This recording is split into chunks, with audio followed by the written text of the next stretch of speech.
Welcome back, people. It is episode 3 of season 4 of the Taxi Squad podcast. It is currently January 17th. You'll be listening to this on January 18th, which is always a Thursday, unless it is the holiday season. We got a fair amount to get into today. We have a strange and unusual. We have some coaching changes in college football. We also have some interesting NBA news on the docket, and all of the Wildcard Weekend breakdown, and a fresh and new Bears Corner. Yeah. It's the Taxi Squad podcast. Come on, everybody, celebrate. The Taxi Squad is here today. So lose the blues, kick back and relax for now. They talk about sports and stupid stuff. They're probably wrong and it might get rough. So welcome back. It's the Taxi Squad. Yeah. Vince. Yeah. How the hell are you?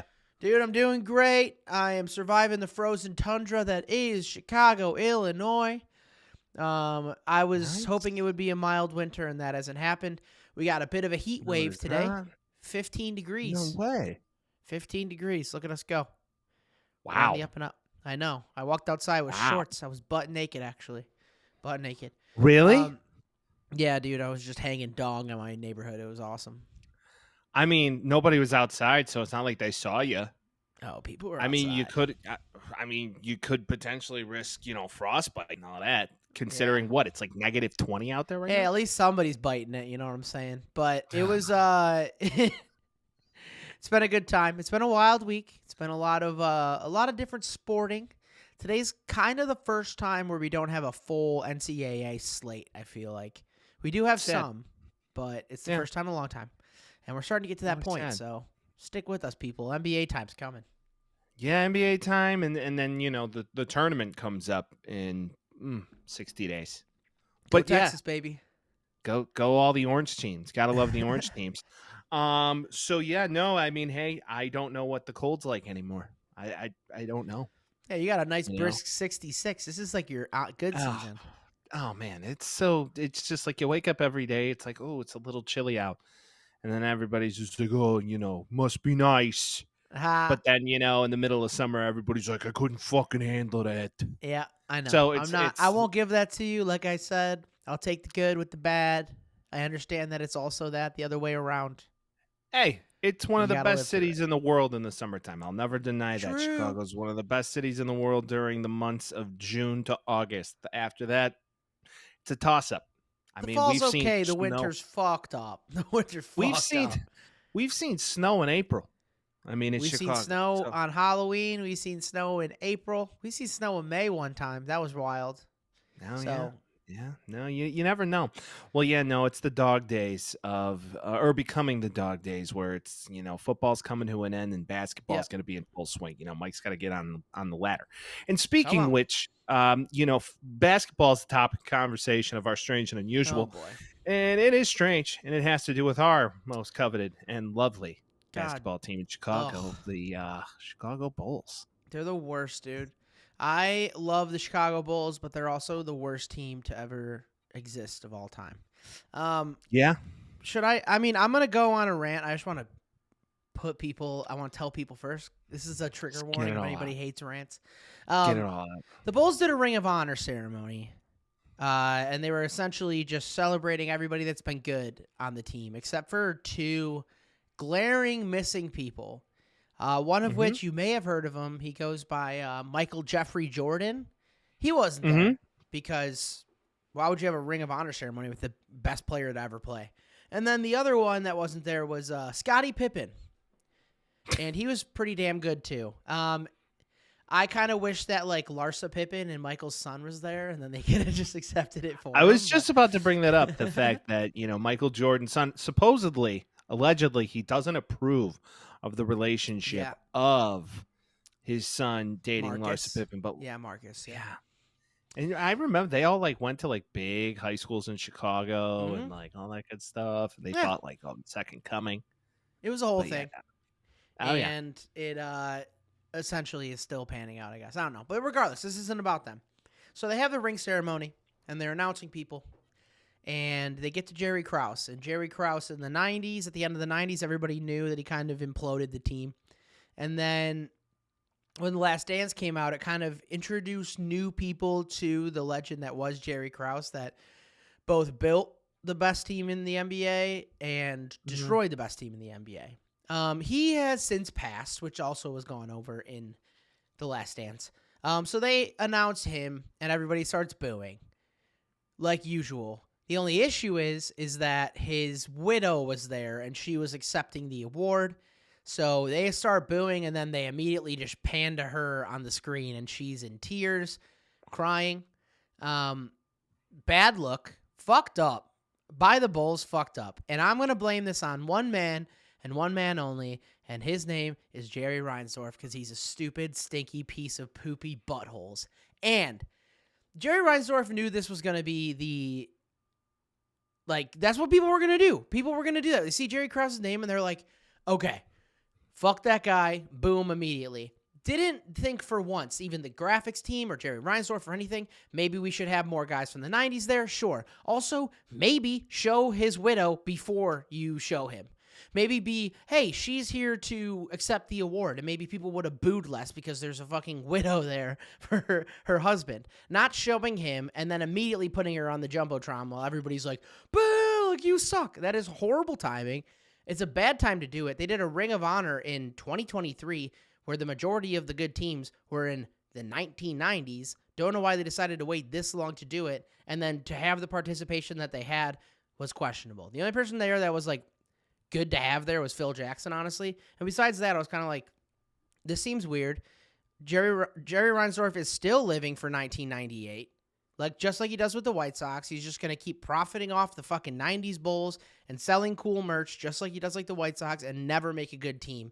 And instead, he's like, how about instead of having a competitive team, let's make a widow cry all over the fucking stadium so everybody can see her just tearing up and crying because he likes tears and sadness, and that's all he cares about. All right, that's it. All right. So this is the one time I might actually be in support of Jerry because he doesn't have too much to do with the Bulls anymore. That's more of a Michael Reinsdorf scenario, which is his son. Hey, that's half Jerry, baby. That's half Jerry. Yeah. But no, it is notably his son. Now, sell the team, though, motherfucker. What are we doing? He needs to sell both teams. You know, he'll keep ripping his money from his Bulls and Sox camp every summer. But I hate them. I think it's more so to blame of the PR department for the Chicago Bulls. Sure. Okay. Because they could have planned this a lot better. Why did they do and it you in kind the of first went place? into that. I know. But they did it in the first place because they wanted to do it when the Warriors were in town, because the Bulls played the Warriors and Steve Kerr is the main coach for the Warriors. He's right? also the main guy on the Bulls ever. Like he's the equivalent to Kirk Heinrich. And you're like, we got to make sure Steve's here. Fuck Michael. Steve's got to be here. True. But to that, wait till you play the Hornets. I get it, but to the point, they probably should have based this entire thing around the fact, hey, Michael, hey, Scotty, can you both be here? And it's kind of like an afterthought, the fact that Steve Kerr would even be there, to your point. Now, chances are Ron Harper would have showed up. You would have had Tony Kukoc there regardless. You would have had, Phil who's Jackson who in the would have zoo. been there and all that, yeah. Phil's there. And that's great, to the point. But, yeah, the Jerry Krause thing, the whole Last Dance documentary probably fucked that whole thing up. It fueled it again. It fueled the hate. It fueled the hate. Yeah, because at the end of that whole documentary, it was just like a Jerry Krause warpath as to why he's the worst human that ever lived and why he tried to dismantle the quote dream team. Why he successfully dismantled the dream team. Well, he wanted Tracy McGrady. That was the point. And he was trying to get rid of Michael and try and duplicate the success he had and do it again and again. But yeah, that was probably in very poor taste of the PR department of the Chicago Bulls. Why wouldn't you say to get the award for Jerry, his wife is here? Not Jerry Krause, here's his crying wife. That was the fucked up part, which is the PR. That's not right. That's not Reinsdorf's That's not Reinsdorf's immediate fuck up. His fuck up was doing this in the first place. His fuck up was doing this in the first place. He's the person that's funding all of this. He approved it because he sees everything, and he's like, can't spend $9. You got to make sure that's what a beer costs. So like that's the thing. Like it all goes up to him. It starts at the top. If his son's being fucked up, it's like, why does his son get the opportunity to do this? What has he done to prove himself? Jerry Reinsdorf cries poor all of the time. He is a huge. He's got his cries fucking poor. communion money. He cries poor all the time. Do you That's what I'm think? saying. But he's Do you not think he's poor. a part of the Jewish community and they're building tunnels underneath the United Center all the way to Sox 35th? Could be. Could be. Because he's like, I heard there's people crying in the UC and at Comiskey at the same time. I want to make sure I get pictures of both of them so I can add it to my fucked up collection. I want to be sure there's a tunnel that they Yeah. build from all the way to the west side. to the Yeah, south. dude, that story's wild. The New York tunnels, if people haven't Yeah. heard about it, fucking crazy. Yeah. Talk Um, about a strange and unusual. Like in New York, there is a guy who put on his Twitter, or now X, like 2 years ago, that he heard like Hebrew being spoken underneath his garden unit. Yeah, I think it was apartment. And Yiddish. he It was Yiddish. Yeah, it was Yiddish. Yeah. It was Yiddish, which is Hasidic Jews. And he couldn't figure Ashkenaz- out what the fuck. Oh, it was Go ahead. Hasidic. Yeah. Is it Ashkenazi? They or have the Hasidic? curls. They have the curls. And they wear the hats. Yeah, I think Jerry's murdered too many people by rent gouging to be Hasidic Jew. Either way, that is a real story. Talk about strange and unusual. They're building tunnels underneath New York and Brooklyn, and it's like, for what? What do we think the tunnels are for? Can we hypothesize on the podcast what the Hasidic Jews are building a tunnel for? This can get dangerous quick. Well, no, it's true. I don't know. What do you have the need to build it? Like, there's guys coming out of the transfer sewers. goods and services, or maybe they're all Yeah, doing no. crack and they're like, we don't want to put this on the street. Is there some sort of like underground Jewish drug ring going on? Bro, there's a lot going on with specifically Hasidic Jews that I didn't know You'll never about know. until recent. So it could be a myriad of things. They could have been down there for a very long time. They might be like mole people. I don't know if they can use computers, so we might be safe from the hate here, but I don't know. I but mean, it's not hate. It's just wild. curiosity. Right. There's no hate involved. Yeah. I mean, unless they did something fucked up, then I do hate you. What? But Well, regardless. no, hate's a strong word. Strongly just like potentially. Yes. Okay, that's good. See? But yeah, I don't know. I wouldn't be surprised if Jerry Reinsdorf is doing it so we can rent it out to them and, have him pay extra money because he doesn't have any money. No. Yeah, just like how both teams don't have analytics departments, and both sports have become quite analytical over the past decade. Yeah, baseball, you can make an argument is like 50% analytics, and they don't have a team. They're just like, oh, that guy kind of rocks. Oh, I tested him. He's fine. They can meet with the mayor of Nashville, though. He's met with the mayor of Nashville. It's known. Oh, that's why he wanted to do that with the Bulls. So then he's like, the Bulls are also moving to Nashville. Yeah, no, What if I that mean, happens? Memphis. What if that happens? I mean, could you got the Tennessee Bridgestone handle- Arena already? Could Tennessee handle two major basketball franchises? I don't think so. Could Tennessee handle any of it? Should they? Well, they have the given- Predators. They have the Memphis Right. Grizzlies, Yeah. right? And then you have Which the is Titans. like saying it's like saying the Peoria something. Like we're not gonna give a fuck about a Peoria team, but like No. it's stupid. The whole idea is stupid. He's probably gonna move the team, sell it for ugu amounts of bucks, and then stay alive for another 50 years because he's like mainlining child blood to stay young. So Well, in other news, Michael Kopech is in line for a hell of a comeback season, reports Agreed. claim. we'll see if that happens. Oh, yeah. But 'Cause either he's way, back. He's been back for the past 3 fucking years. yeah. Going Either way, just down the White Reinsdorf, Sox. you're a piece of shit. The Bulls, horrible fumble of the bag here. Bad timing to do it. You didn't think it out correctly. You didn't have a Ring of Honor for this long. Stop trying to live on the 90s and actually put a good team on the court instead of whatever this piece of shit team is right now. So, And build tunnels from the UC to Mortgage Park. yeah. All right. So Reinsdorf can fucking ruin up more people's lives quicker. We're going to put a train that goes to and from. Actually, it already exists. It's called the Green Line. Anyways, all right. Well, let's talk a little bit about college football because there's not much to talk about anymore. Yeah. Let's just start with this. It was a surprise Nick Saban retires. It was a very sad week in football last week for the record. You had Belichick get Bittersweet. booted, which called it, by the way, called it. Sad it or was over. bittersweet? Bittersweet. In the Because old they were words there- of Kanye, bittersweet, you're going to be the death of me. But it's not going to be the death of us. Bill now. Belichick retired. I'm gonna kill myself. What are we doing? That's not necessary. What are we doing? Not necessary at all. But truly, I do believe it was a very sad week because not only that, you had Pete Carroll get like silently fired. It was like It's a the polite changing fire. of the guard, bro. Yeah, it was a polite fire. But I mean, three legends, respectfully, in their sports, stepped down. So And Arthur Smith.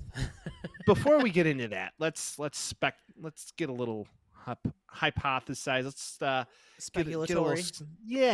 Harbaugh, is he staying or is he going? He's going. He's gone. He's out. He's gone. Yeah, All right, gone. we'll get into it later in the coaching carousel. Saban, surprised that he steps down. It was wanna deal with it it was anymore. gonna happen at some point. If you watch I was surprised initially. If you watch his like football life documentary that NFL Films did and all of that, like you could tell he wants to spend time with family. I think he thought about it before, but the nature of the beast brought him back in a couple times. So I think this is probably like the third season in a row where he's like, maybe I should get. And now it's finally like, okay, this is the time. A lot of things are changing. All of the conferences are changing, and NIL has become a bigger thing than it ever has been. And I think he's kind of just like, if there's a time to leave right now, is the time, which I would agree with. Yeah, I do agree with that. And I mean, I guess the biggest question is, are we surprised that they filled the role that quickly Yes. with Kalen DeBoer? I mean, it was a matter of like 3 days. Boom, he's hired. Man, I mean, like, I get it. I respect it. It makes me feel bad for teams like Washington has a good coach. They have a good program. And then it's like, we're taking your coach. It's like, fuck. Like, that sucks. I'd have to have a great year. Like, that's how it works. I get it. Like, coaches get poached all the time. And Alabama's a top spot. But in the same vein, like, that's a difficult thing to follow up. Like, how the hell do you get to be the head coach of Alabama? Like, what can he do to be successful? Just win all of the time.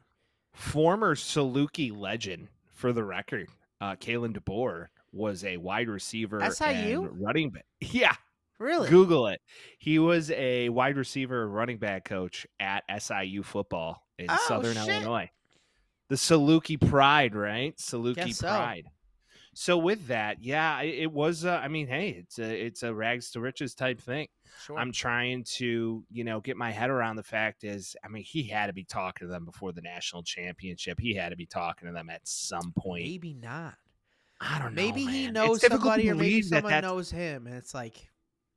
Well, chances are your agent's there. Chances are your agent's having those conversations, and these things are starting to manifest before you're in the loop. When did they know so that to speak. Saban was gone, though? Because he was going on meetings had like it. that week. I've been reading a lot on this, and that like the AD for Alabama pretty much knew in September it was kind of imminent that Okay. Saban wasn't going to stay. Okay. And even though Saban would come out and say, I have no plans of leaving this and that, just like how he had no plans of leaving Miami, right? Yeah. He's very convincing. He's very convincing. I'm not. Yeah, it is. I'm not going to be the head coach at Alabama. I'm And then, not like, going to. So and then, stop like, saying it. 4 days later, it's like Nick Saban's the head coach of Alabama. It's like, you liar. Nick Saban's on a private jet to Tuscaloosa. Get out of town. Yeah. Either way, I do believe that, they had an inkling to know. And I think Jalen Milroe really enjoys Kalen DeBoer because, like, if you see the pictures, like, they're boys. Inherently, you're going to have guys leave. Yeah. But I think Kalen DeBoer knew his guy, Michael Penix, who'd been with him at IU, went with him to Washington. He knew he was going to be leaving. How many guys declared for the draft of that wide receiver pool? Yeah. It's time to give it to new blood. I think it was a perfect exit for him because he lost his quarterback and 2 of his top wide receivers. He might as well just leave out on top. Took a team to a national championship that hadn't been since 97. Harbaugh leaves. Is this like the first time ever that both national championship coaches leave? I mean, it's not a granted, or a given that Harbaugh leaves, for the record. I know. I'm just saying if he does. That would be an interesting statistic. We'll have to Yeah, kick that I'd have one to look down the into road that. here till Yeah. next week because we'll have to do more homework. But truly, that's an interesting question. I don't know if both coaches in the national championship Yeah. that season for college football both left for the NFL. We'd have to do some real digging on that if Or that is just the left case. the team that they were coaching on in general, even though Alabama Well, feels like the NFL. usually Bama and Michigan, I mean, those are powerhouses. Chances Yeah. are guys are going to go to lateral move that because you really can't lateral move that, Right. right? I mean, So that's you're kind either of where going one way or another way. that's where it starts and ends, more or less. Yeah. I think I'm really interested to see how this goes. I really hope it's not like OSU where it's just like he takes over and they still just destroy. I really hope that they have a couple down years and then get back. Who, to it, Michigan? but no, Alabama. No, I don't they think got they skip will. beat, cuz. They got I skip don't beat, think they cuz. will, but it's possible. Skip beat. No, And they got a great also, coach, great culture. Saban's still going to be around. Kalen DeBoer's press conference said, Coach Saban, it's not my goal to, and of course I'm paraphrasing. He says it's not my goal to fill your shoes. I'll never fill your shoes. The it's door's impossible. always open. So I mean, if so facto, there was kind of like a head coach behind the scenes coaching the head coach. Is this like Coach K at Duke last year? It could Where be he would Coach just K at show up Duke like a last year. fucking It could ghost be of Bob Stoops at past. Yeah. OU coaching up Lincoln Riley to be a head coach. Similar vibe, right? Yeah. I mean, he is Saban's 72 now, too. That seems to be a good time to wrap it on up as well. So made his I mean, chances are he's going to go work at ESPN and make more money than he knows what to do with. Maybe. And he's a good Or TV personality. Or he's just going to go travel with Miss Terry. Hey, him and Miss Terry get it. Yeah. Oh, yeah? That's a whole lot of Viagra. You know, they've Miss been Terry? Hey, Blue Chew, if you're hearing this, you already know we'd down to read that. Yeah, get We'd me horned up like Saban and Miss Terry. I feel like it's gonna be harder on Miss Terry, dude. She was doing all the boosters and the charity shit and all that. Now she can't do any of that anymore. She's done it when he was at Michigan State. I mean, she did it at LSU. Toledo. She'll do it. Yeah. 1 year, I mean, and I then he think fucking they'll still be a part of the community, right? Has to be forever. Miss for the rest Terry, of their lives. Fuck going on in the Put suburbs? it in reverse, Miss Terry. Miss Terry, fuck going on. Mike, what Suburbs. does Washington do now that their coach got taken? They hire a guy who was coaching high school football like 5 years ago. Fun fact. Guy by the name of Jed Fish. Jed Fish. That's a classic coach name. Took U of A, University of Arizona, to a 10-3 season and a bowl appearance for the first time in a long time, really. U of A almost beat USC. Remember that? Yeah, they almost did. I wasn't there for that. I was there for the ASU game, and both Arizona teams almost got the best of the Trojans this year, or should I say last year? But Jed Fish becomes the head coach of Washington, or as some people from the South would call it, Washington. There's an R in there somewhere. But truly, it's going to be interesting to see how that plays out, because he had his time in a smaller conference, and then now he's going to the Big Ten. So time to put on your big boy pants and strap up, and we'll see how he recruits for that school, because Penix is gone, a lot of talent's gone. So either he gets a lot of guys that were for him in Arizona to go to Washington, or he's got other plans. I guess the AD at Washington, he knew for a few months that he probably had to fill this role. DeBoer didn't sign a contract extension that was offered to him around Thanksgiving. Also, something to note, supposedly Jed Fish is quite the recruiter. That's what they're saying. How do I know? I don't. This is just what they're saying. So all speculation. But I mean, hey, if you're a college football coach anymore, you need to go to a college that has some pockets. Pockets. Oh, money. Pockets. Duh. Deep Yeah, pockets, cuz. Yeah, deep wallets. Pockets, cuz. You need money now. Money talks. Because the NIL has basically become free agency and just college football. Yep. And we talked about this a few weeks ago, but like truly, we don't think that some major booster who owns a, Fortune 1000 company isn't like, your dad can sit on the board and be a consultant. Yeah.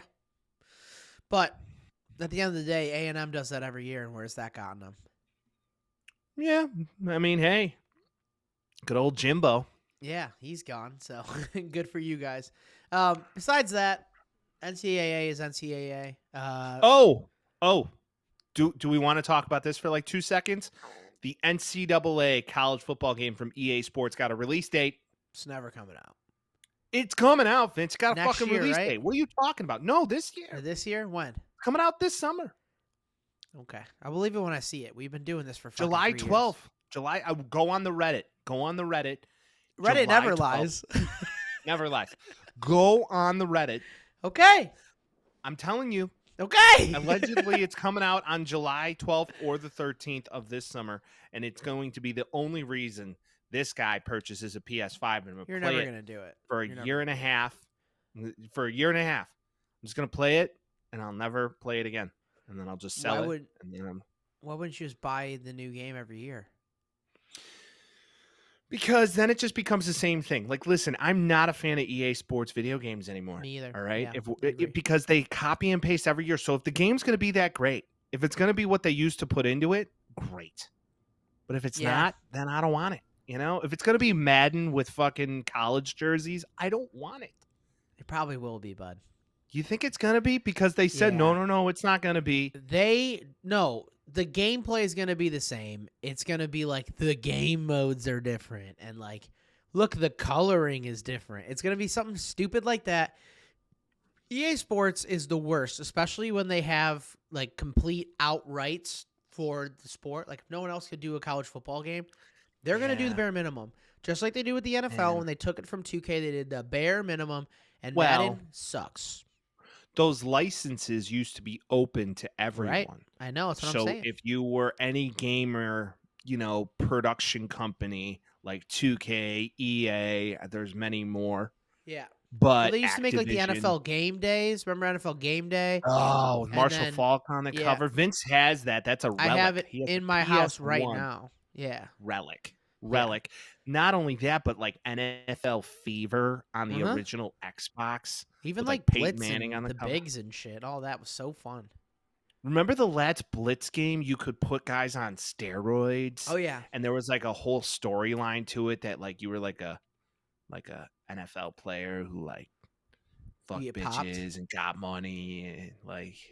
Isn't the end of it like you've been caught doing steroids? Do you want to retire or whatever? Yeah, no, it is. It's like the that? end of the storyline was like, oh, you're Lawrence Taylor. Retire or keep playing and snorting cocaine. And you're like, I'll keep retire. playing. B.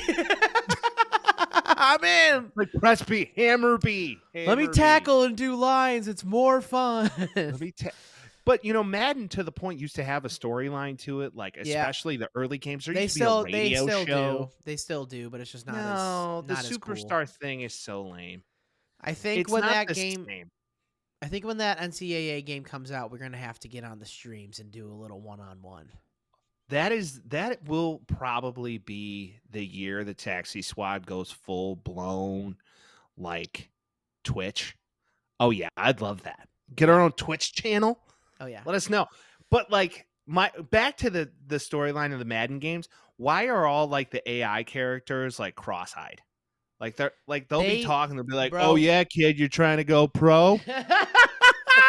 That's every the one thing that video games can't get right is eyes. Because they're they're expressive and they're very real. Everything else, like you can get skin tones fine, but then every time it's either that or it's just like, I think you have a good chance at the league. And you're like, oh my God, dude. Like, what are you looking at me for? They can't get like obviously eyes are very like real, expressive, like real life thing. And that's like the next hurdle because they can't.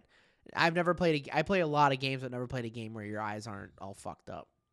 Yeah, it's like the Polar Express with Tom Hanks as the conductor, right? Bro. I mean, scary conductor on.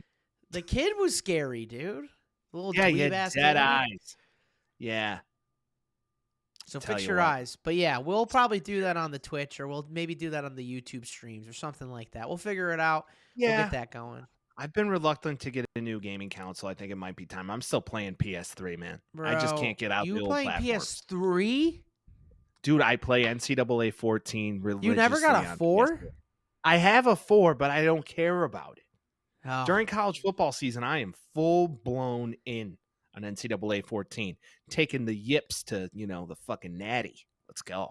You and I are different people, but Yeah, Vince needs the newest of new, and he plays like the super woke Spider-Man game. hey, that, you it's gotta only take, woke in the your beginning, niece. and then after that, you just the thing is that it's like we're best friends, and like this girl is deaf, and like everybody is like happy and everything's great, and then like right after that, you just beat the living shit out of so many people in that game. It's like And inclusion and make people feel like they're Yeah. wanted and accepted, and then It's go like, beat hey, the fuck. Hey, he stole my purse, and then you kick him off of like a 40-foot building, and you're like, that guy's dead for He is stealing completely like dead. $25 in a Metro card. Like, what are we doing right now? Here's a fun superhero thing, not Okay. Marvel. Who's the only superhero in his rule that he will not kill?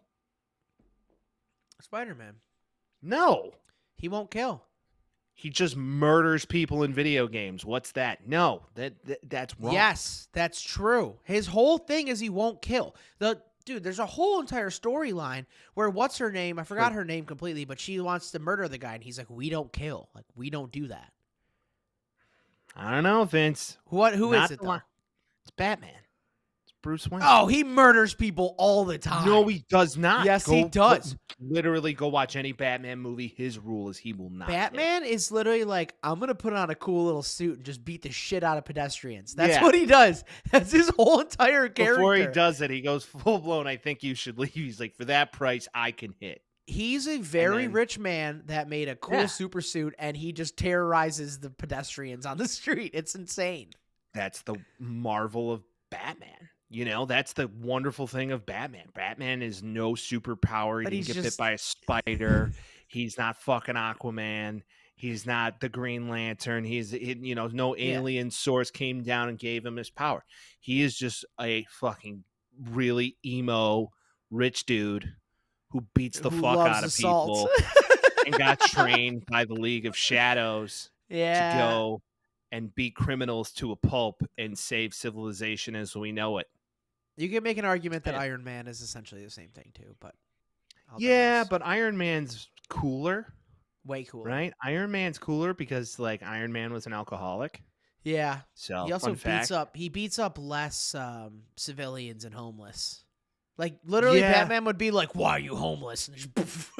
You're like, "Whoa, give him some True. money, you rich Swear to motherfucker. What are me." you doing?" Yeah, Yeah, what is it with that when the actors put on the cape and cowl, they have like completely different voices? Like I don't get it. like this.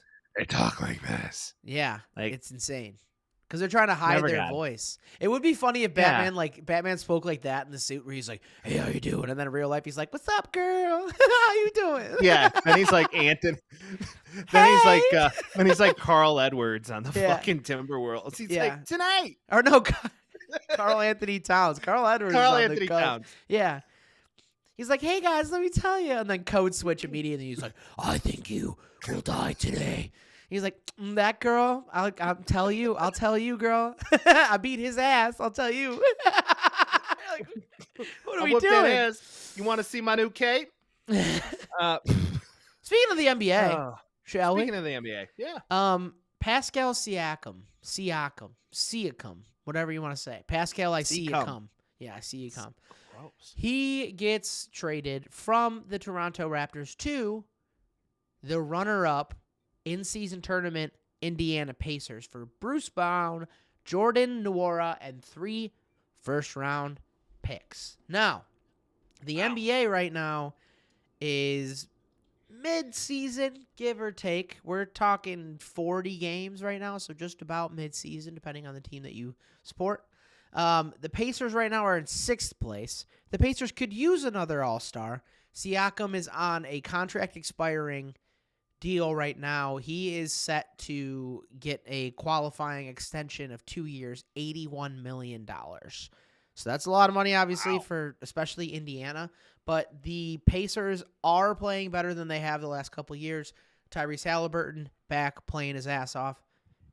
Good. I gotta say, good trade. This is gonna be a lot of money because he was like the all-star.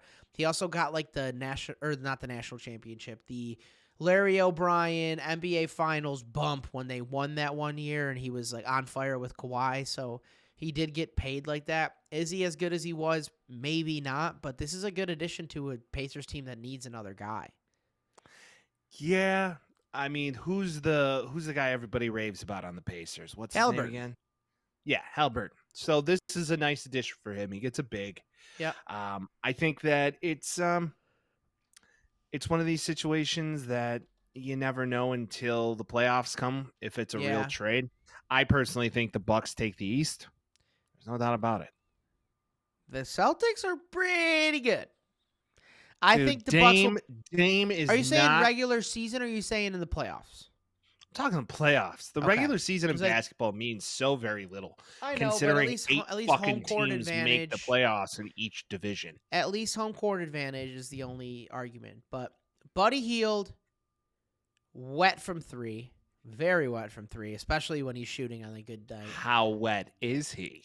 Moist. He's just moist as shit. What a terrible word, by the way. Moist? Moist. I like it. It's good for cakes and breads. If you Buddy Hield, trigger on that word, moist. hot from three. Buddy Hield. Miles Turner, Obi Toppin, the guy that I wanted the Bulls to get. Kind of happy they didn't take him, but instead they got who? Patrick Williams. Great. Awesome. Yeah. Fuck yeah. Good for them. And then you also obviously got Halliburton when he is back. So it looks like he actually didn't play the other day, but it will be back soon.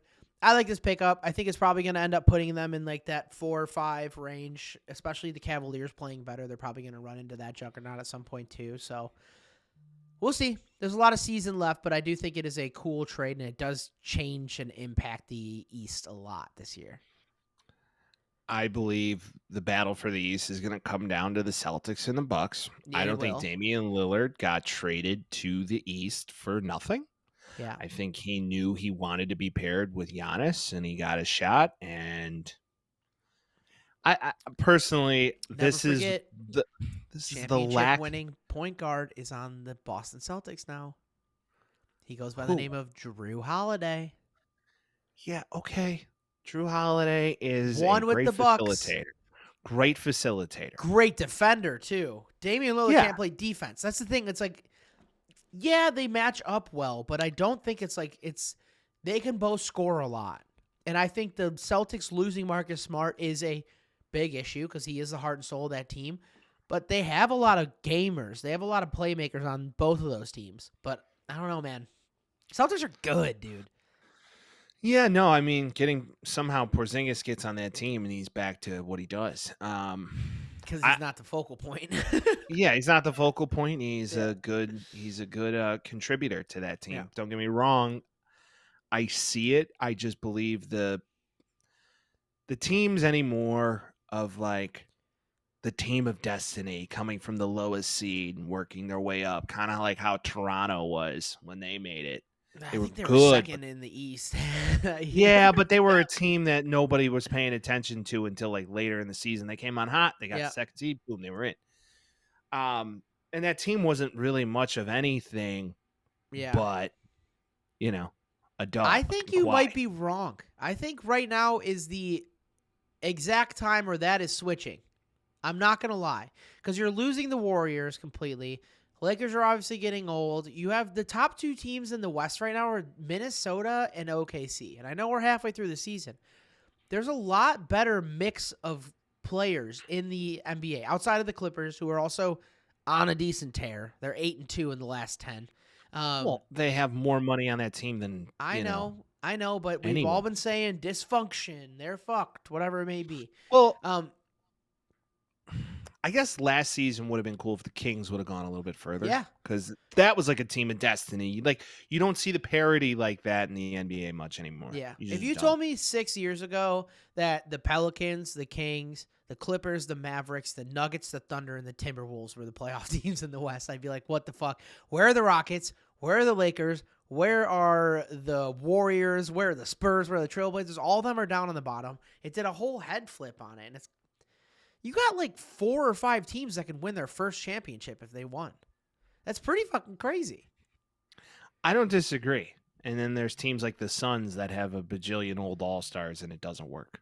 22-18, still winning. And guess where the Bulls are? Not good. In the play-in, Mike. No.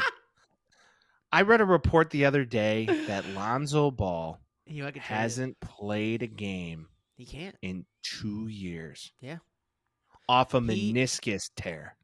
We had a string Off a meniscus tear. Well, that's because the surgery got botched. Not like, yeah, there's no cartilage, so it's bone on bone. He's just been rubbing bone this whole time, and it just got fucked eventually. That means two things. That was Peter Griffin laugh. But yeah. he was the common thread that made the team good. No doubt about it. He brought defense when they needed it. Him and Caruso playing perimeter defense together was a marvel. He shot clutch threes, and he facilitated the offense that we don't have right now.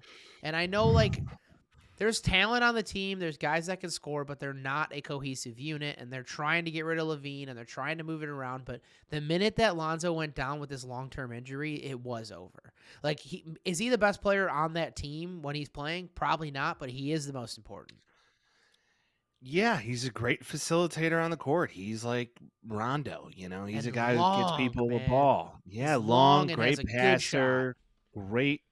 I mean, great in the paint. I mean, for a point guard, he could drive, and it made sense, and that opened up a lot of other things for the team. Don't get me wrong, Kobe White's been great for the team, but to have that 1-2 punch would be great right now. I don't know. Personally, the Bulls just blow it up. You're in basketball purgatory. You're always going to be there, guys, and then we were like, we have the third pick in the draft, and we just got to get that one guy that plays well, and then we got Pat Williams, and then now we're here. So I'm with you. Blow it up, but blow it up again. Why would we spend money when we can just keep doing ring ceremonies, baby? Ring ceremonies that happened almost 30 years ago. Let's keep it moving. Okay, pick one or the other. Mm-hmm. New ownership.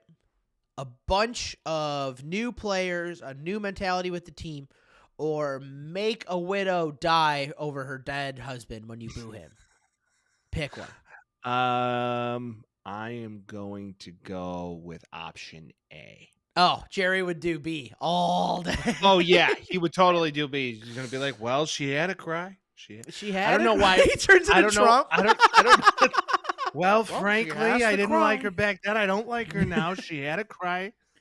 We had to make a spectacle of her. She had to cry it out, Jerry. Kind of a dick. We'll go back. We'll move on. We'll reassess. Moving on. If you don't, you should know you should shave your face. Your face looks horrible without it being shaved. They're going to pull this. And if you're going to shave your face, everybody looks at me. They're like, who do you shave with? I'm like, it's a great brand by the name of Henson Shaving. This part of today's episode is brought to you by none other than our friends at Henson Shaving. If you guys have been listening to the show for a while, you already know that we swear by Henson Shaving. We've been using them for months, and there really isn't a better product out there. The Henson razor puts an end to shaving irritation and cuts while also making your skin feel comfortable and smooth. This razor is made by using CNC machines to aerospace standards. That's right. Rocket ships, people. That means it's made to very tight tolerances, meaning that the combination of how securely it's held and how minimally the blade is exposed delivers a smooth and safe shave no other razor can offer. It's literally one blade. Be safe. Please be safe. They're very sharp. You twist on the top and you get to work. It's that easy. You remember the beard bet? You remember me shaving off the whole thing. If you need to watch somebody use it, go on my Instagram and check it out because it's really that easy. Cost of ownership averages $88.20 every 2 years, which is essentially $177 less than normal cartridge razors. They're sustainable. It's precise. It's Henson Shaving. It's got a nice weight to it. It's made out of metal. None of this plastic garbage. So please use the promo code TheTaxiSquad, TheTaxi, SQUAD, at checkout, and you'll receive a 100-pack of blades free with the purchase of the razor. So you go on the site, you add the razor that you're looking for, and then you add a 100-pack of razors, you'll get those for free. For most users, this amount of blades will last you 2 to 5 years, depending on how often you shave. So that promo code, again, is the Taxi Squad at HensonShaving.com. Go check it out. NFL football is in the playoffs, Mike. The wild card. It was a wild card weekend, people. It was pretty exciting. It was Some exciting. of it was. Some of it wasn't. Good. It was good. We can't keep doing that. No. Good. No. It was good. It was good. It was good. It was. I didn't mind watching it, minus the fact that the Packers have a quarterback again, and I'm sad. And we'll get into that, but for now, let's. They should do a Ring of Honor and bring his widow up. Okay, never mind. I'm gonna leave. He's gonna be. Let's bring all the people of Mississippi into that Ring of Honor for Brett Favre. Yeah, shout out to him committing tax fraud or whatever the fuck he did. All right, so there is a lot of coaching carousels going off. I think we should first talk about the guy that got hired, if you will. Goes up and down. A carousel. What does it do, Vince? It goes up and down. Goes around and around. And around. Yeah, up, down, and around. Up, down, and around. It's carousel. New England has a new coach. Yeah. Gerard Mayo is the new coach of the New England Patriots. Congratulations to you, Gerard. This Great was the thing linebacker. Great linebacker. Very much so. Not as good as he was supposed to be out of college, though. Do you remember he was a monster out of college? Like, everybody's like, he's going to be the next coming of God. And he was good, but he wasn't that. Played at Florida. He was an absolute animal. He was. He played for Urban Meyer. He was on the Aaron Hernandez team. Yeah, he was a killer. Tim Tebow, Major Wright, Piercy Harvin. A lot of criminals on that team. Bears legend Major Wright, right? Bears legend, played one season on the fucking Bears. But Love whatever. it. But yeah, he did get hired. It seemed like that was kind of a shoo-in based on what people were saying throughout the year. They're saying if Bill's gone, Gerard gets the job. A lot of Vrabel floated around. I don't think people really expected Mike Vrabel to be available this year, and the fact that he is now is like, maybe that throws a wrinkle in things. It didn't. They were quick to move on. They were quick to hire the new guy. I think they knew what they wanted to do. Yeah. Now, no GM still, and I heard some rumblings, and I could be wrong, and they could be wrong because it was rumblings at the end of the day, that possibly they're waiting to get their GM until after the draft. I don't know how that's going to look. Weird, right? Belichick served as both, and he could never draft a quarterback. He was so bad catching gold. Yeah. Catching gold once with Tom Brady, but after that was it. But Tom Brady's built. I mean, technically he did. The GM technically did. Whoever the GM was at the time. I mean, Belichick has always been coach GM. I mean, that's kind of what he's done. He hasn't. Oh, like not then though. That was so long ago. I don't even. It was 20 years ago. 2000? 22 years 24, brother. Yikes. Yeah. We are there. We are there. Yeah, so, I mean, obviously you got Tom Brady. Bill Belichick as a GM wasn't very good. When his actual tenure, when he was a GM, he wasn't very good. Could draft defense well. Right. Could and draft defense very well. He was good when he had a say, when they had a GM. Who knows how much he actually had at the time. But when he became an actual GM coach, like, they still kept winning and all that stuff, but it came within the margins. Like, you think about the really good guys, especially offensively for that team, it was like Brady late round. Edelman was a undrafted, right? Like, Wes Welker was late round. Obviously, they got Randy Moss when they ended up signing him, like things of that nature. But in reality, the draft really surrounded that like 3 to 6 range for that team, and it worked out really well. There are a couple, but I can't think of like a big first, second rounder that they had where I was like, oh, God, he's going to be good, and he is, Rob Gronkowski, Aaron Hernandez. Yeah, that was one draft, though, right? Weren't they back? Yeah, they went 2 and 3, yeah. Yeah. Like second round, third round. But, yeah, no, I believe that, it was time for Bill. I think the voice got old. Gerard Mayo's going to come in now, bring in an offensive mind that he trusts, and go from there. See how it goes. I think the AFC East is happy to see Bill gone, which is great. And it also was funny, and I did realize this, and back to the Saban thing, it was funny when Saban was the Dolphins coach because it was Bill versus Nick instead of Bill with Nick. They love each other, too. They're really love each other. BFFs. They've been friends forever. I really watched that documentary because I was like, I've hated Saban for so long. I respect the hell out of him, but I hated Saban for so long where I was like, all right, let me give him his flowers now that he's gone. So. Not dead. Oh, and it's a wonderful documentary, and you can't not watch it and be like, Yeah. man, I'm ready to get after it. I'm today. more like, I need to find myself a Miss Terry because if I don't, my life's going to be in shambles for the rest of life.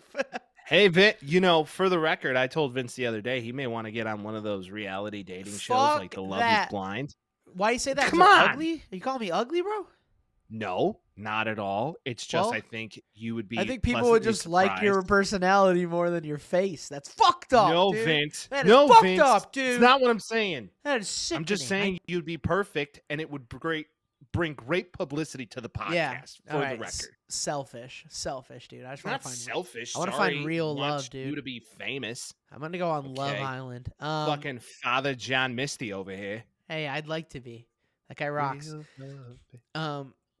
But, so yeah, Gerard Mayo in New England. That's that on that. Now we got a lot of clamoring, a lot of who's going to go where. You got the slots. You got a couple guys that are still in the playoffs that might be head coaches next year. We got a lot of guys that missed out on the end of the play or went to the playoffs and got absolutely destroyed that might not be a head coach next year. So through a thought exercise, we have gotten a couple of interviews, and we've also gotten a couple guys that we can speculate. One being the Falcons. The Falcons seem like they're interviewing everybody. Yeah. They interviewed Bill Belichick, and that's kind of funny to me because 28-3 is the first thing I think of. And they also interviewed Jimothy Harbaugh. His name's not Jimothy. I know. I call him that. Jimothy Harbaugh. Jimothy. James. Well, so Chargers, Falcons, both interview Harbaugh. Yep. I think he's going to demand so much control. It's going to be difficult for a franchise to say, yeah, okay. But I think LA is fine with that. I think LA is fine with that because they fire both their head coach and their GM, right. And he can bring in his guys. Right. And he loves Justin Herbert, and they have a lot of weapons on defense. That's the best job, offense. right? That's left? It depends. It depends. What do you want to do?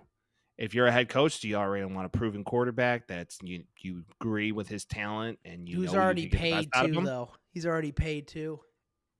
Or do you want to go draft a Caleb Williams? Do you want to go draft a Drake May? Do you want to go draft a Jaden Daniels, Bo Nix, Michael Penix, Jordan Travis? A lot of people, nobody's talking about Jordan Travis, by the way, which I think is criminal, but whatever. Yeah, he did get injured though, so I think that kind of that's fine, but that still doesn't take away from the fact that he was going to be like a fucking potential Heisman winner. He goes down. He doesn't play in the playoffs. They don't get in the playoffs. So I think people just forgot about him. He'll come back around when the draft comes closer, for sure. Second time around, for sure. But I do believe it just depends on what you want. If you're in, a younger head coach, I think you want to be on the commies because you're like, I believe in Caleb. New ownership. I believe in Drake. Right. New ownership, top draft ownership that's obviously committed to helping that team win. You're able to create an entire persona for the team. You can change the culture very quickly with that team. I think the most solid gig, to your point, is 100% going to be the Chargers. It has 1,000%. You have a proven quarterback and you have weapons already. The most fun gig would most likely be the commies because you get a lot of control. And they might change the name again. Oh, they better go back to like the Red Hogs so we can snort on this podcast. Yeah, I'd love just be like, we were on that for a minute. We were on that. That's how long we've been recording, people. If you're an OG of the show, we started recording when they were the Washington football team. Don't you fucking goddamn forget about it. Exactly. I mean, we almost missed. We were close to the Washington Redskins. Yeah, but we weren't there because we're still new age, baby. Too many woke people got offended. Whatever. So let's put somebody in LA. I think it's almost definitely going to be Harbaugh. I think he's definitely leaving, and I think that's the job he takes. Okay, what if he doesn't? What if he goes back to Michigan and stays in Michigan for the next decade and wins 2 more natties and becomes the greatest college coach next to Nick Saban? Then they either try really hard for Ben Johnson or they go for another OC for a team that gets deep in the playoffs. And that's the thing. Like, See, the name I think a lot of people are missing, Mike Vrabel. I think To Vrabel LA. would know exactly what to do. He'd have a quarterback. He'd bring in an OC that could get the best out of him because he never Yeah. had a quarterback in Tennessee. He had fucking Yeah. Tannehill, and he brought those teams to, AFC championship games. Or no, AFC, not championship games, but full-blown playoff Yeah, games. right, yeah. So, if he had And a quarterback, first imagine what he seeds, could too. do. Yeah. Joey Bosa or Nick Bosa. Come on. No, Joey, you're right. Oh, yeah, I was right. Don't go See? back on that. You were totally the brother, right, dude. okay, the brother thing. They David fuck Derrick, you up, always brother. fucked They up, man. fuck you up, dude. What's another one I think I get wrong all the time? There's a couple out there, I don't know, man. I don't know. But I think you're onto the right. But he did interview with the Falcons. But who wants the Falcons job? Nah, Unless you're that gonna seems. What are you gonna do with the quarterback? That's really what it is. Unless you're gonna bet the farm to go get Kirk Cousins or draft to the first pick in the draft. What are you gonna do? Here's an interesting little thought process. There's a little bit of yammering that Mike Tomlin might be done. no shot. In Pittsburgh. No shot. Just saying. No shot. If that Why? were the Because case, he walked out of a press conference. Well, no, there's people are speculating. I don't know if it's true or not, but people are speculating that he walked out because there had some truth to it. There's been murmurs about it happening possibly in general. He has one more year on his contract, yada, yada, yada. The only reason I bring it up is because Vrabel did start with the Pittsburgh Steelers before he gets to the New England Patriots. It may be a perfect job, defensive head coach. I can kind of see him there. Yeah, I don't think so. Kenny Pickett and Ryan Tannehill are cut from the same cloth, in my opinion. No, I don't think there's a shot. I think that he stays in Pittsburgh. I think there is no chance on God's green earth that he's leaving because he's started out as a Steeler and he's going to retire as a Steeler. Best job in the league. Why would you even tarnish your reputation, potentially go elsewhere to chase something that's not there? Right. When you're a quarterback away from going again. I mean, he's never not made the playoffs. Yeah. Why would you fuck with that? You have an ownership that's fully behind you. I think he just wants to talk to his family. Maybe he just hangs it up. Made as much money as anybody could. That's true. Be a color commentator like Cowher. Maybe he leaves early like Cowher. Who knows? How old do you think Mike Tomlin is? 52. Oh, so close. 51. How old? 51. See? Yeah. I mean, I still feel like he's like 42. Like that was like I know he's not, but like in my head it's like he's such a young guy, but that's because he started off very young. What was he, like 39 when he started?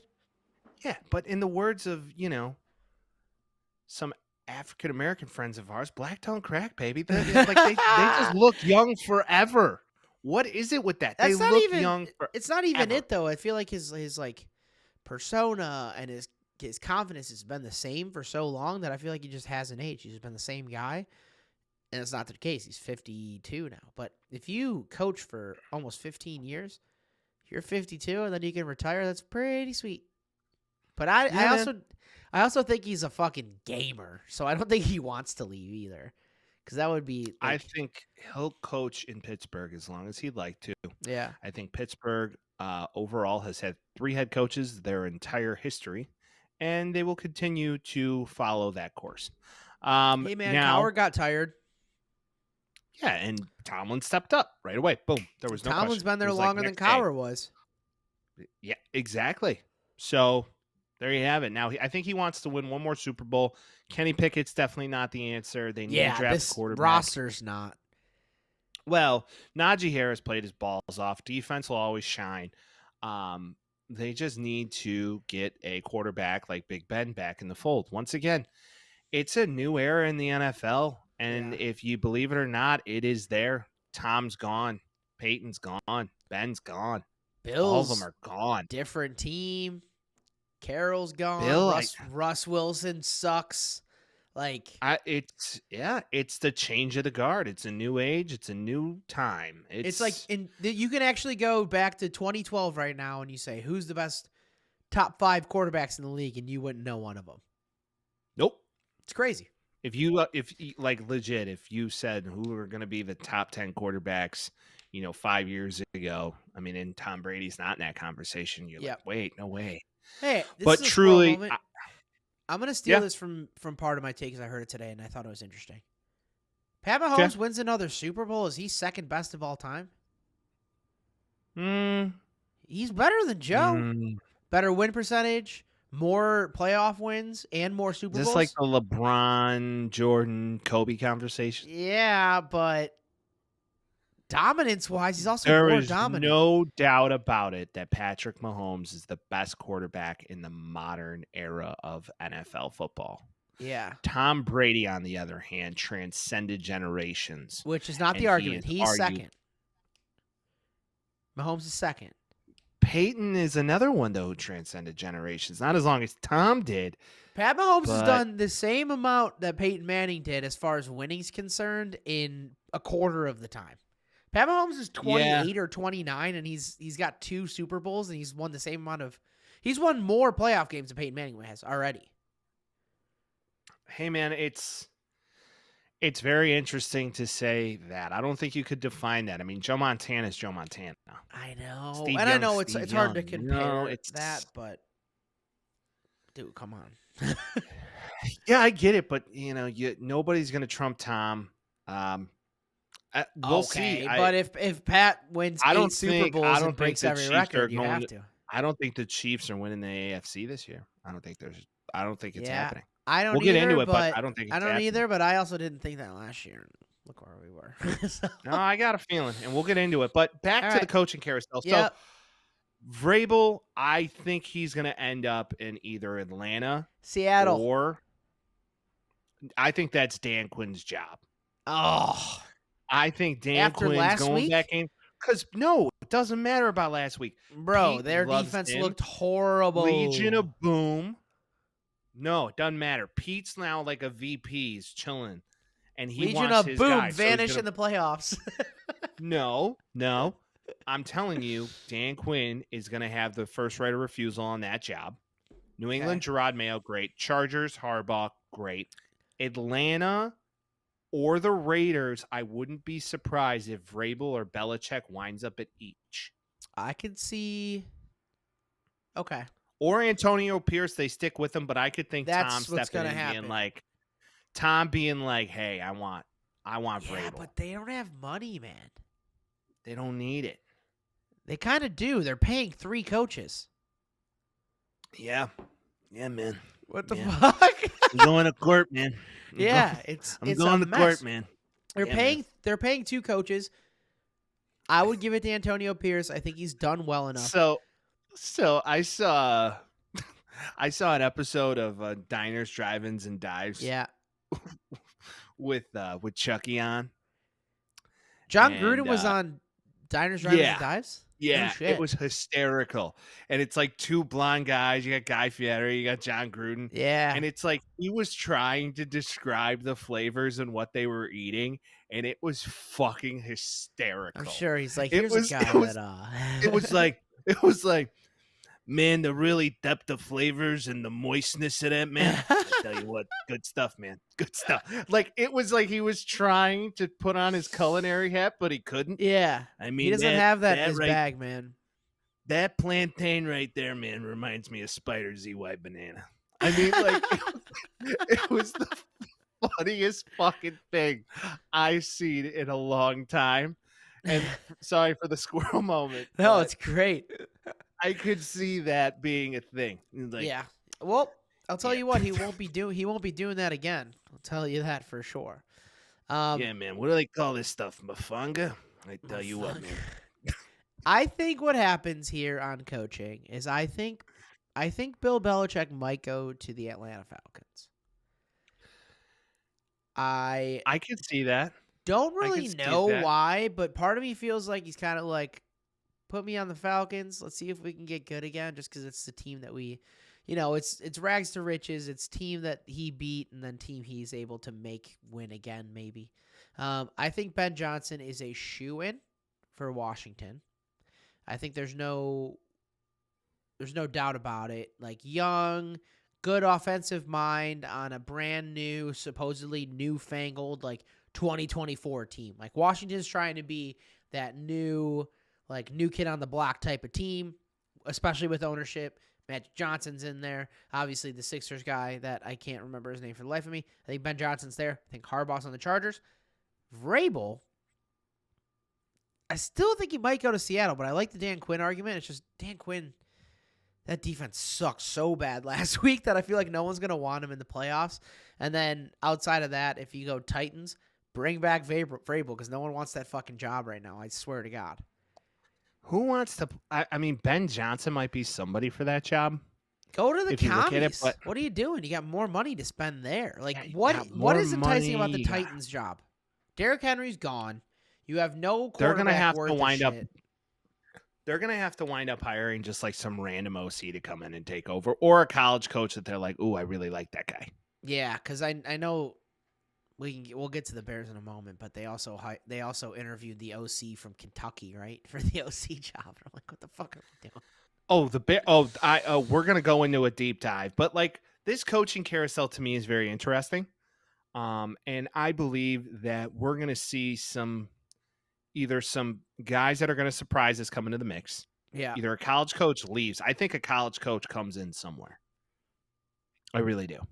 it always works great. Who, Ryan Day? No, it's going to be like some off team. Tennessee's going to come in and be like, oh, we got the guy from Kentucky, or just like, Yeah. once again, someone who's young and unproven that wants their shot and takes Okay. it. And it's like somebody has to believe in Will Levis, right? I think he's okay. I don't think he's going to be like the future for them, though. Yeah. Maybe if you get the Kentucky OC, is though, or the head Belichick coach. is okay. Is Belichick or Vrabel the better answer in Atlanta? Vrabel. He's younger. Why? Belichick will not be the coach for more than 3 years. Okay. He's going to be All right. 80 years old at some point, dude. Yeah. 80-year-old coach I is just fucking think- obscene. The job in Los Angeles might as well just be Harbaugh's. It's his Yeah. first right of refusal if he wants it, because Right. they'll open up the bag and he can play in a brand new stadium, have all the weapons. Right. Then we have Seattle. Dan Quinn's job to lose. Full understanding of that. Yeah, 1,000%. Right. Beyond that, Atlanta is the one question mark. The Raiders, if they don't stick with Antonio Pierce, I think Bill goes there. And then, who wants the Tennessee job? Commie You job, ever I think think about- that's Ben. You ever think about where Bill was born? DC? Annapolis? Nashville, Tennessee. Oh, yeah, that's right. I don't know. He didn't I grow don't up think so. there, but he I don't was think he's born gonna there. go and be like, "Oh, I'm gonna take Vrabel's old job." No way. Yeah, that's To kind me, of fucked I up. think Actually, we have yeah. both come to the general consensus Yeah. that nobody wants the Tennessee job. It's the worst job out of here. It is worse because I think they still got Nuke under contract. I think the defense is getting older. Derrick Henry's gone. And they don't have a quarterback. Like, what are we fucking doing? Yeah. It's going to be interesting. And you have every weapon in Atlanta. You just don't have a quarterback. So you're going to Right. have to try and trade up to a team like maybe the Bears. No, segue. Yeah. Yeah. Segue. Definite segue. It is time for Yeah. Bears Corner. And we got a fair. It's a struggle bus right now. It's weird, man. It Weird is weird. time. It is weird. I don't know what more to say other than, are we afraid of greatness? No, Are we afraid we're of entirely unaware chance? of how to get there. Yeah. I think that's the We're best not answer afraid. ever. We have no fucking We clue just have what no that idea. means. We got the greatest, maybe of all time, 1 year.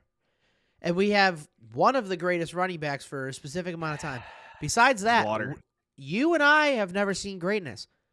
Rex Grossman might be the worst quarterback to ever play in a Super Bowl, and that's the only Super Bowl we've been to since 1985, which is obscene. Rex. Him or fucking Kerry Collins. It's not like Rex did anything. Right. No, we talked about it a few weeks ago. Jay Cutler is arguably the best Bears quarterback in recent memory. In our lifetime, great? that's it. Oh, he is the best quarterback in Bears history after like 1970. Jim McMahon was good because Jim McMahon did what he needed to do, but he wasn't. He was at the very least the fourth reason they won that Super Bowl. Oh man, yeah, no, I mean, no, the defense and water, even though water for that Super Bowl, water baiting. That's what Ditka used to call him, was water. Yeah, water. Water Payton didn't get like one rushing touchdown that whole game. He did every other game for the last 6 years before that, though. So. Right, of course. Yeah. You know, the tragic ending of that, of course. Yeah. But, yeah, no, it's always been something. And I do believe that I'm starting to, I don't know. So let's bury the lead. Yeah. Caleb Williams declares for the draft. Has said numerous times he doesn't want to go to the Bears in a roundabout bitch way. ass boy, dude. He's a smidge of a soy boy. I'm so sick of him. Smidge of a soy boy. Painted fingernails. Not even that. I don't care about that. It's just get your story straight, asshole. He's got a Dennis Rodman quality to him that I'm not very keen on. Almost worse though, because Dennis Rodman was at least like honest to himself. Yeah, at least Rodman was like a dog. But with all that, I do believe that it's one of those situations where, I mean, if he's there, don't you have to reset the clock and just He said he doesn't want to play for the Bears. So he's really good. I know. And I'm kind of like, so? I'm with you. Okay. So what? Okay, what are you going to fucking do about it? You're going to pull an Eli Manning? Like, we're not going to take Drake May, so, like, what are you going to do if we don't trade you? You're going to complain the whole time and ruin your whole entire career? Like, fuck off.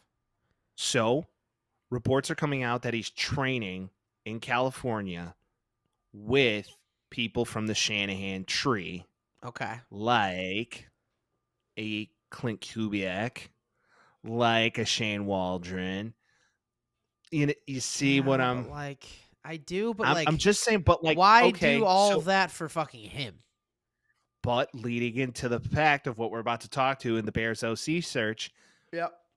What if one of them comes in and they're like, I want that fucking guy. Well, then, and I know what to do with him, and I know how to get the most out of him. I mean, at this stage of the game, you have a defensive head coach. He doesn't speak the language. So they're looking for a offensive speak English? Guru. No, not the offensive. He's been speaking Spanish all year. He can't speak the language. He can't speak offense language. He doesn't get it. He is a complete imbecile when it comes to figuring out how to coach an offense or putting people in line to do it. Hence the Luke Getsy experiment that was horrible. It wasn't the vertical offense, or it wasn't the vertical offense. It was the horizontal offense. Vertical offense. Yeah, no. Yes, it was very Mark Trestman.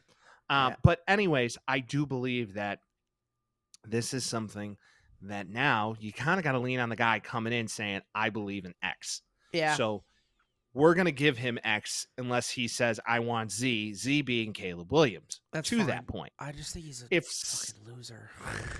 But if somebody comes in and says, hey, you know, let's say the Falcons, for example, we're just talking about, they don't have a quarterback, or maybe the Titans come in and say, hey, we'll give you a first-round draft pick for fucking Justin Fields, or a very late first round or early second rounder. What do? Do you say yes?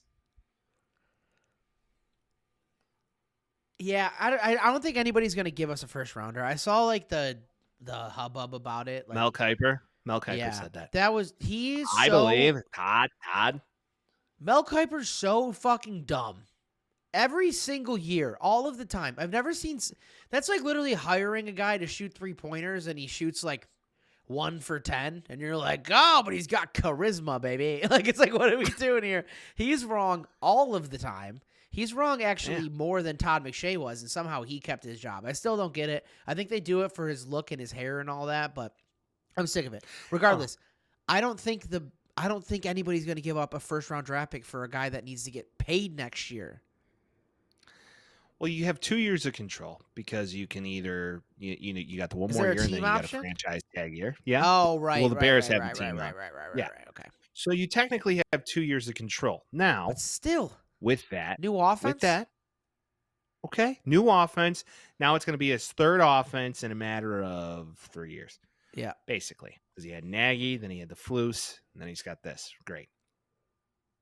So Jay Cutler has been on record, and even though not the hugest fan, but he has said, I say went you through love this. him recently, huh? I would say you got to stick. He said, I think you got to stick with it. A lot of guys like I think he's Jeff right. Saturday on Get Up this morning basically said the same thing of, Everybody's I saying think that. the value you get of trading that first pick could grow the team in Yeah. different areas, which I believe agree. we do need because we have more than one glaring need. We need a left tackle that's worth the shit. We have two We lines that need some help. Well, we need a left tackle that's worth the shit, and we need a guy who can snap the football, which we don't have, and Cody Whitehair is not the answer. So there's a lot of needs that you have, not just at quarterback. And I mean, hey, if there's any team that's proven that you can get to the playoffs and not have the greatest quarterback in the world, look at the Lions. Look at the Bucks. Look Jared Goff's pretty fucking good. He's a game manager. He's better than people thought. I will say that. But also, you got Ben Johnson. Right. So you bring in the offensive mind that figures it out, and you Yeah. put the pieces around it to make it happen. Right. And the culture, maybe the culture could be great. The biggest thing, regardless if they trade the pick, regardless if they pick up a quarterback, the biggest thing for them is to get an OC that can do what he needs to do properly. That is the biggest thing in this entire fucking draft, or this entire offseason, is get the right guy at OC. Just figure it the fuck out finally, please. I think if you're a Bears fan, it's like going out drinking on a Saturday night after a breakup. You're just like, you know what? I'm just going to just drink the pain away and whiskey glasses this thing until the draft day happens. And then whatever happens, you're just going to be like, all right, I'm here for it. Right. Whatever that hangover is going to be, you're going to be here for it. Because let's think about it. If you draft Caleb Williams, everybody's talking about the control and the 3 years and the this and the that. What if he sucks? What if he sucks? They're going to make the same fucking excuses they've made for Justin Fields over the past 3 years. Right. It's going to be the same vicious cycle. It's going to be fucking Groundhog's Day. Being a Bears fan is Groundhog's Day. Yeah, but now we get a number 13 quarterback, so we can be like, bad number. But everybody's saying 2 years in a row, you get the first pick in the draft, and you pass on Stroud, who's turning out to be an absolute dog. He's the most valuable quarterback in the league right now. And everybody's like, oh, you're going to pass on Caleb, who's arguably a far better prospect than Stroud. And I've been noted on this podcast of saying, like, you know what? That guy, if he went out last year, he's above Stroud because he won a Heisman, all this good shit. You know who is one of a very highly touted prospect? A man by the name of Trevor Lawrence. Has Trevor Lawrence been much better than Justin Fields? No, he hasn't. Statistically, he has not. He hasn't. Statistically, he has not. You are correct. Prospects aren't 100% shot, even if they're the best prospect in the league. Like, it's not 100% shot. It's really not like the NBA. Like, you see some guys and you're like, okay, I get it. Like, Caleb Williams' draft stock, I would say plummeted, but hasn't. But it's definitely gone way fucking down this year.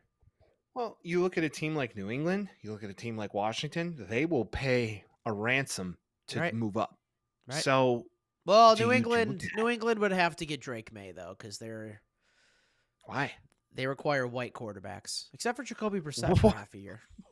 I was just about to say they had Jacoby Brissett. I think Gerard Mayo would. I think that would be like never a play match quarterback. made in heaven. The problem That's true. Actually, that's a good point. They're changing their ways. Yeah, I mean, come on. They have a new ethnic head coach, and they bring in the ethnic quarterback. And what? What a you just brought it in. No, I know, but just ethnic is a wild. They have an African American / black head coach. Is what you could have said. Whatever. Diverse, whatever. It doesn't matter. It doesn't matter. Diversity is an old wooden ship used in the Civil War era. Anyways, cool. No, that's from Ron Burgundy. I got you. Go on. Anyways, but I do believe that you could get a king's ransom for the pick if you choose to trade it. But everybody will say, "Oh, well, if that happens, this happens." But could, in theory, to your point, if Caleb sucks, then you trade the pick. Doesn't matter. Then you get someone's next year's first round pick. Right. And what if you're in the same boat again, and then Shedeur Sanders is going to be the topic of conversation? Shedeur Sanders is going to be number 1 overall. Name a quarterback that's going to be better than that. J.J. McCarthy? No. I don't know. No way. Number 1 overall is he's like probably There's not going to be a third round quarterback right now. in that draft better than him. Yeah, it's not going to be quarterback heavy. But regardless, we have a whole entire fucking year to talk about that. So Bears looking for an OC. They've done a couple interviews. Search began with Shane Waldron. Shane Waldron, not very well read on him, but former OC for the Seahawks. He obviously worked with Russ, a little bit of Geno here at the end. In 3 seasons, 12th in EPA, 13th in success rate, 2nd in EPA per play, 13th in success rate. Let me say that again. 2nd, I'm kidding. All right. 8th in EPA per rush, 9th in EPA per dropback. Seahawks offense ranks 5th in yards per play since he started, 5th in explosive run percentage, whatever the fuck that means, and 9th in explosive. No, it seems like a dumb stat. I feel like eventually you start running out of like explosive run percentage. Yeah, this guy set up such a good run game that every now and then the shit would just explode. It's like WAR in baseball. What a stupid war wins makes above relative average. sense, but explosive run is like, yeah, Marshawn Lynch, motherfucker. You had Marshawn Lynch, duh. Like he was made for that. Well, kind of shit. that's Yeah. many moons ago, but you had Right, but Kenneth that goes- Walker and Chabernet. Yeah, so it's worked out. So outside of that, Clint Kubiak, which we just mentioned with the whole Shanahan coaching tree, Kentucky Old school offensive name. coordinator Liam Cohn. Okay. Why? Greg Olson, not the one you're thinking of, but Seattle I quarterback wish. coach Greg Olson. I wish too. That'd be awesome. That'd And be then sick. finally, or 2 more, Greg Roman. Many people know Greg Roman, OC for the former Baltimore Ravens. OC. Formerly. And then Yeah. finally, Panthers offensive coordinator Thomas Brown, which is like, that's good because the one guy that I want to either bring in the Caleb Williams era or keep the Justin Fields era going is the guy that coached Mr. Bryce Young this year, because that guy fucking sucked. And It worked. It really worked for us, at least in our It favor. worked for us. Yeah, exactly. we don't want to bring that in as like a good juju move. But he does have a decent lineage coming up as far as his NFL career is concerned. I'm not gung ho about any of these guys. I do like the Clint Kubiak thing because of your reasons that you gave, but I just feel like they're not going to make the right choice. Yeah, we don't have faith in this franchise that we're gonna, we're gonna fuck it up some way. So, Yeah. So would you say your favorite pick out of all these names that you just rattled off would be the Kubiak name?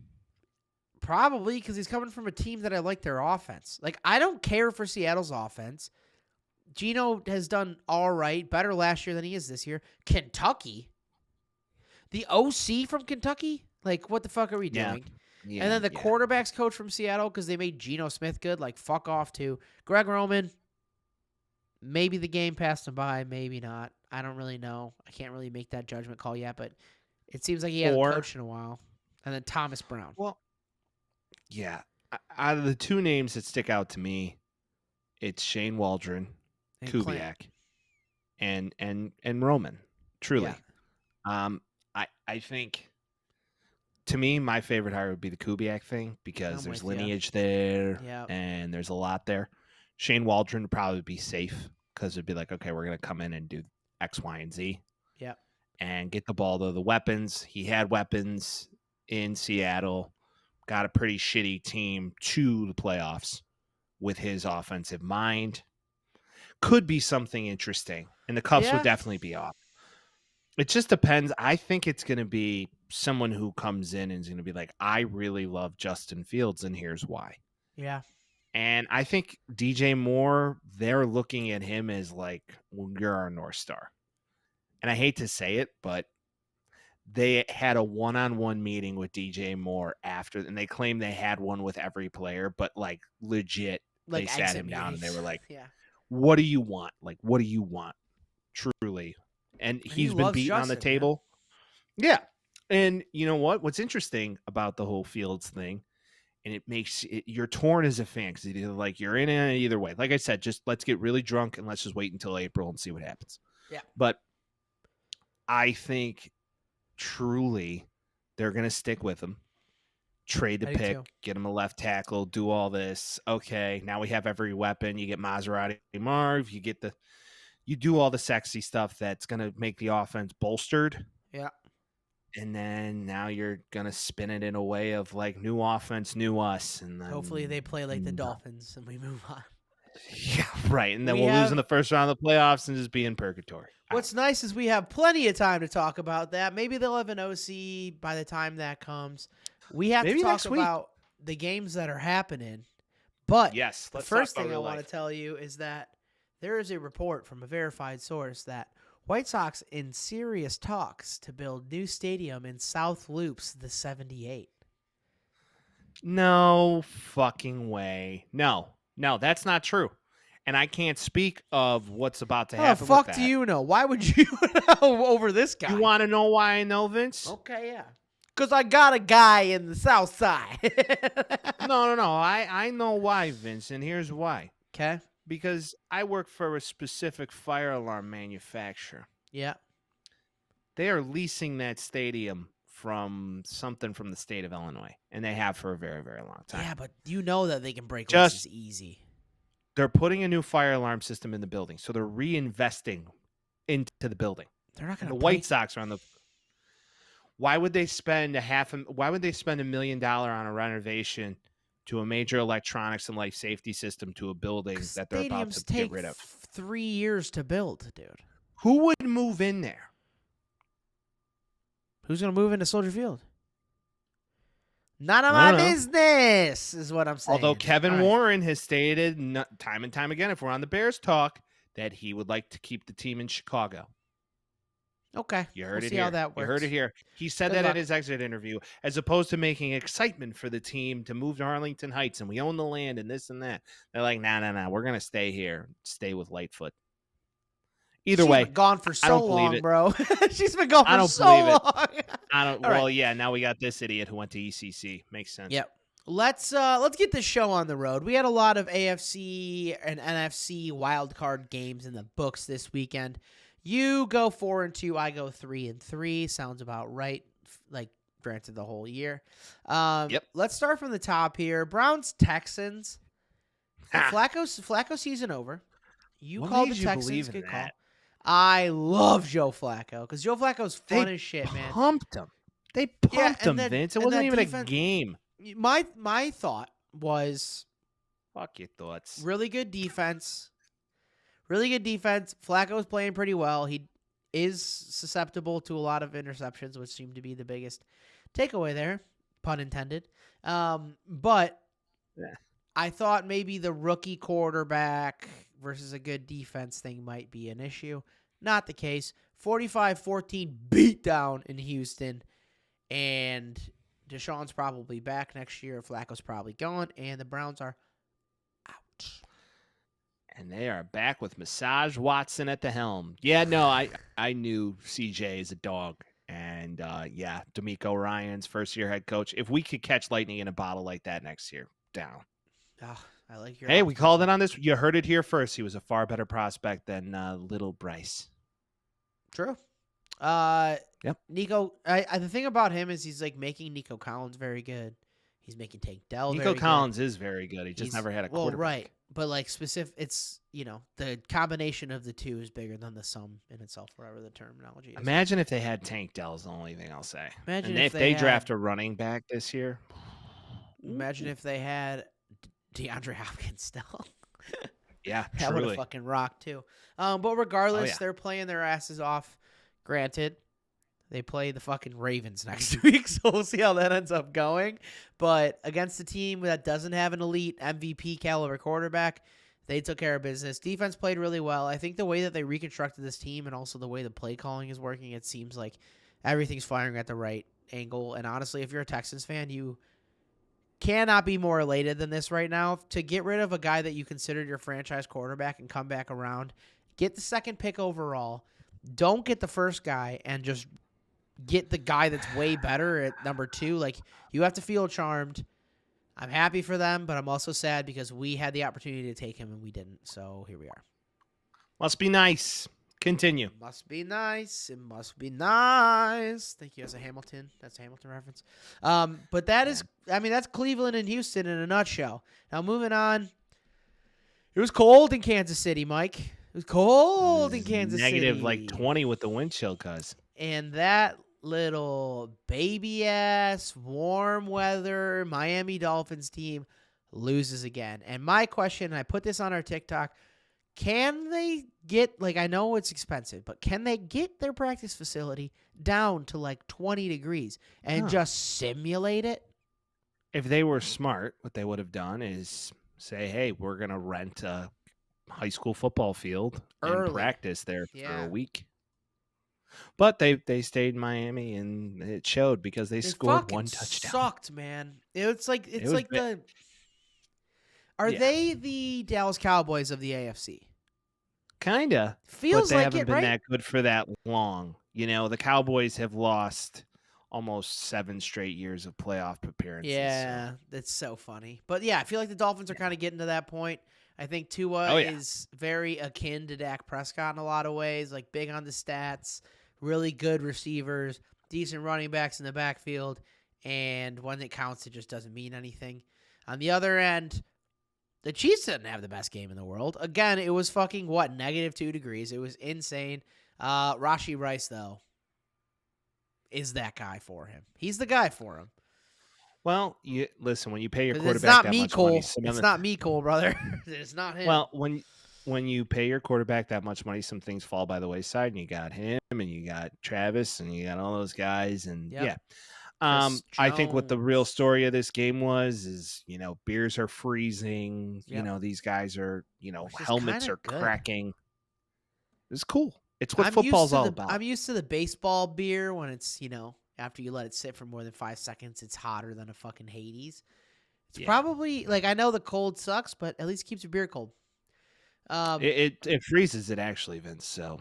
Hey, not if you drink it fast enough, young man. Not if you drink it fast enough.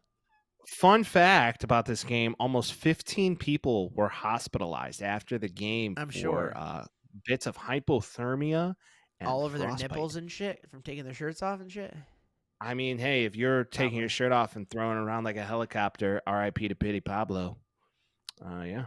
Oh, I didn't know he died. That's sad. Swear to God, that guy's dead. North but Carolina! Maybe I'm wrong. Maybe not. Raise up. But regardless, Chiefs move on. Chiefs Bills next week. We'll have fun with that. I don't know if I want to even fucking talk about this. It's this. I am so happy when the Cowboys lose in the first round. But how? Unless it's against the fucking standard Arial font G, green and yellow, disgusting piss and diarrhea shit looking Green Bay Packers, and they'll never, like, the efficiency from a guy that goes 16 for 21 with 3 touchdowns and 272 yards. Cowboys couldn't do shit. It seemed like kind of at the end they were making their comeback. This is another one of those games that wasn't as close as it looked. Dak Prescott throws the ball 60 times, 3 touchdowns, 2 interceptions, too many fucking times. They don't have a run game. CeeDee Lamb's good, and that's about it, and they can't show up in the playoffs. I think McCarthy is definitely axed. Definitely axed. I think he's definitely I don't know how you fire a guy after 2 seasons of going 12-4 and then 11-5. Okay, but you know what? You could then the opposite of that is the Bears. So whatever. If you want to be those guys, then you got to be those guys. And if you're you went on your Bulls rant, I have a Packers rant. How? Okay. How is it now? 3 times in a fucking row, this happens. What is this? I don't. How? They seemingly figure it out. The greatest mystery in fucking modern NFL sports. They figure it out every fucking time, and they have for 30 straight years now, and it's infuriating. And we can't get one, not uno, not one. We had Jay Cutler. That was it. And we didn't even draft him. 20 years, and we didn't even draft him right. These motherfuckers out here just playing chess while everybody else is playing checkers. No, we're gonna draft a guy. We're gonna sit him. We're gonna let him take his time. And if you think about it, it's brilliant. Because you know what? You can't expect anybody stepping into a new role that they've never done before to be like, oh, go win a Super Bowl. You want to know what you need first to do that? You need good bones and structure. You need a Hall of Fame fucking quarterback too, and They're a better organization than us. They just you are. see him, dude. You see Jordan Love making throws, He's Rodgers, a la He has Aaron Rodgers Rodgers, and like looking the same, and the arm angles and the pot. Like it's fucking okay, sickening. he learned, and he had a good teacher, and we don't have that. So Yeah, it's so sad. All right, yeah, let's And move on. 48 to 32, and it. Go ahead. They're the youngest team in the playoffs, younger than the Texans. All of their receivers are very young, and Aaron Jones is maybe the best running back in the entire playoffs right now. Maybe. And they're going to just keep getting better. So, Maybe. what felt like a down year and a rebuild year, they go 10-8 and they get a playoff win. Not as much can be said about the Dallas Cowboys. Nope.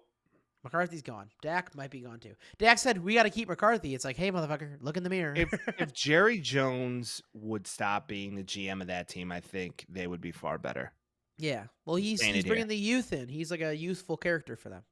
No, I mean, he doesn't feel like much of a business or a franchise owner. He feels like He feels like a cowboy, baby. He actually does. Like, I'm going to wrangle him up. I'm going to have him do a good thing for me. He is kind of like the Southern Jerry Reinsdorf. Yeah. Like when the day that guy dies and gives up control, although he's creating a monster with his kid, he'd be like, I'm going to do what my daddy did. Yeah, and no. So is Reinsdorf. All right. Lions beat the Rams by 1. It was a game. That was the best game of the weekend, in my opinion. Yeah, easy. Best game of the weekend. Easy best game. First thing, Kelly Stafford. You see that shit? No one was booing your kids. Shut the fuck up. I don't know what you were doing. Booing my kids. No, they and weren't. I met Matt And when like, we were in college, and I lived in Detroit. Okay, shut up. Matt seems like he's the man. She seems like a sweetheart. All right, for the record, she seems like a really sweet lady. But then she does weird shit like this. Is not the first time she's done weird shit like this, where she like gets weirdly butthurt and then just starts calling people. Like when he left Detroit too, like she did similar shit like that too. It's like no one was booing your little Like it's the same thing. No one was booing the widow. No one was booing your children. They were booing your husband because it was a playoff game that they haven't had since 1992. They weren't booing him because he was who he was. They were booing him because he was the other team's fucking quarterback, and they need to boo that guy. For the record, okay, almost as old as me. Further. Yeah, and she's just like, they were booing our toddlers. I'm like, no, they don't care about your toddlers, Kelly. They're not. Yeah, they're not booing. Someone goes up to the kid and they're just like, "Fuck you, little kid!" Like no one does that. No one does that. It's not fuck Stafford. It's fuck his kid. What kind of obscene ass shit? He's like, look at those 2 little girls. Fuck you, little girls. Like no one does that. No. It's no, crazy. I just think Eminem is just not looking like the Eminem I know. Can we talk about this for like 5 minutes? He looks like he wears turtlenecks and reads novels. It's weird. It's like what happened to the black hair and the black beard? Like what? Shady's gone. Yeah. Like I think he's like some sort of cyborg now. Or, hear me out. Maybe Mr. Eminem is a 51-year-old man. Yeah. Well, you know what was great? Can you imagine if he's still trying to be Slim Shady at 51? I think it's great. He had his D12 group with him. And who's the big guy? I forget his name. I don't know any of their names. Oh, man, these chicks don't even. No, I forget his name. I was in the back. The big dude who goes, I was in the back. He was there. And what was even funnier is he was in the back. So that's cool. There you go. There you go. There you go. But yeah, so the Lions finally win one at home. They're a fucking beast of an organization right now. Hey, if you've been listening to this podcast from episode 1, you will know that I have been plugging Amon-Ra St. Brown from day one. Yep. And the fact that this guy is now an all-pro wide receiver is a surprise to He's the only good USC wide receiver in the league. That's not true. Who else is good? Drake London. Very good. Just doesn't have a quarterback to get him the damn ball. All right. You can make an argument. Okay. Very good argument. Desmond Ridder was kind of like a game manager, just like Jared Goff's 27, 277 and a touchdown. Amon-Ra, different level. Amon-Ra was insane. real He's deal. insane. I'm just fucking with you, yeah. Robert Woods as well. Robert Woods stood the test of time. USC legend. Just saying. One thing I will say, no, you're right. Puka Nacua is that motherfucker. Great. And He's I think great. that this was the week where he transcends the football fans to like zeitgeist, common people level. He's no longer like a sneaky guy that football fans know about. And like, I got text from my mom and she typed the weirdest name in the world. I'm like, what did you just type? And she was like, the guy they were talking about on TV. I'm like, Puka Nacua. She put like Pugonua, and I was like, Pugnua? Like, who are we talking about? Right Pugnua. now? Yeah, That's but the she most was like, most Midwest mom. well, she was thing like, have you ever. heard his story? I'm like, what do you think? Like, do you think I've heard his He's- story yet? Yeah. He's a Mormon child. He went to BYU. yeah, He's all his about whole- soaking. Got to Well, kick the top bunk. I don't think that they were saying that. I don't think Chris Oh. Collinsworth was talking about that then or whatever. Well, Chris Collinsworth. Yeah. Go look at some of those videos. Chris Yeah, Collinsworth. go on is, TikTok and look back at some Chris Collinsworth videos and come back to us. But Puka, Creepy. quite a game. Stafford honestly had a pretty good game too. It just ended up coming down to like hard-nosed football, and the Rams ended up winning because the fucking the Lions, because the Rams had to kick that field goal. It was just good defense at the end by Detroit, and it's shit you love to see. If the Bears were good, I would hate them a lot. I want to make that clear. But the Bears are bad, the Packers are good, and the Lions are good. I'm going to be a Lions fan, man. You must root for the Lions if you're a Bears fan the rest of the playoffs. If you don't, I think you're a petty little bitch. Well, And they're I fun, just think man. the story, They're fun, man. Motor City Dan Campbell, Jared Goff getting passed over, Yeah. being told he's good enough. Then you got David Montgomery, former Bear on that team, running like running like his life depends on I it. miss you, Not only Sweet that, Prince. You got Aiden Hutchinson and his beautiful family couple line. huge fucking plays by Aiden Hutchinson at the end of the game there. Oh, couple yeah. huge plays. I mean, he put his Michigan hat on, Michigan boy. Yep. And like his Hey. genetics are supreme. Have you seen By his the mother? way- Have you seen his sisters? yeah, Just during saying. the draft, But by the way, Duh. congratulations to the state of fucking Michigan. The last couple weeks have been so good, and Epic for meanwhile, the Pistons have won like 3 games. But who gives Holy a shit. fuck? Who gives a shit? The Pistons are 4-36, but who cares, dude? Because Michigan just won a championship. Detroit Lions finally win a home playoff game for the first time since 1991. You gotta be up on a pedestal right now if you're Michigan or Detroit in general. Absolutely. Shout out to Detroit. You gotta love it. I think it's great. Shout out to the Lions. We'll see how they It's next week. always fuck the Tigers, though. It's always fuck the Tigers. Always fuck the Tigers. Hate the Tigers. All right. By the way, don't you think that's funny that they have 2 I have major thought about land that, yeah. predators as their team names? One for baseball, other for football. Well, brother, if you think about Chicago, outside of the White Sox, but you got Cubs and Bears. Same Like kind of idea. Cubs are they're cute because I they're know. little That's and what they're I'm saying. blue. Same idea, though. And then you have a then bear the that's a Bulls- major land the predator Bulls- that will tear your face off. Bulls? I hear their periods attract bears. Bears and Bulls, though. Bears and Bulls, they're both fucking terrifying. Bears, Bulls. Gotta love it. All right. Well, let's talk about another not really a land predator, but a buffalo. Yeah. Buffalo Bills played the Steelers, and this Yeah. game wasn't really It's a named game. after a guy, by the way. The Bills are Really? are a man. Yeah. You ever No Buffalo Bill was like a wild man. Maybe a Yeah, West. he skinned people and Yeah. put them in a well in his basement. And I don't said know if it they were puts the named after lotion that or not, but that's skin. how I know Buffalo Bill. Josh Allen, good fucking game. The Pittsburgh Great game. Steelers did not belong in the NFL playoffs. No. Mason Rudolph's he gonna get you doesn't- over the head. He doesn't deserve to fucking start a game in the playoffs. I think this was just the better team fucking won. It is what it is. I'm more excited about their matchup next week, but I just love that the Bills are here right now. And I said it last week, I think. I said it in the TikTok. I feel the same way right now. The best matchup for the Super Bowl is Buffalo versus Detroit, and I will sit on top of that hill and let nobody push me off. Yeah, Josh Allen is him, and he's looking better than he has in a long time, and he really figured it out with Joe Brady Yeah. as his OC. And once they got Get Ken hot at Dorsey the out right of there, time. he's been balling. Yeah, no, I agree. I think this is a team that they're there, and the Steelers had no reason being in that game. Bring in DeMar Hamlin, talk- baby. Can we talk about the snow? Yeah. They were hiring people for $20 an hour as an organization to come and shovel out the Yeah. sections. Yeah. I mean, they had to move the Insane. game. We didn't even talk about that. They moved the game to Monday because Sunday they had no one could leave the house. They were on like a stay-at-home order, and like it was illegal to literally leave the house. That's Buffalo, baby. That's Bills weather. If I got anything about it, Hell yeah. just fucking catastrophes. So yeah, I mean, it was insane. I think Steel Curtain versus Buffalo Bills and that weather like that is just like classic hard-nosed football. Buffalo still puts up 31. Josh Allen didn't seem like he had an issue at all. And that's, I mean, also, okay. So we had like what was it, like a 60 or 52-yard run or something like that. He did that little hezzy. I think it's I liked seeing it. I like Josh Allen, but I think it's kind of bullshit because it looks like he's going to go down to slide.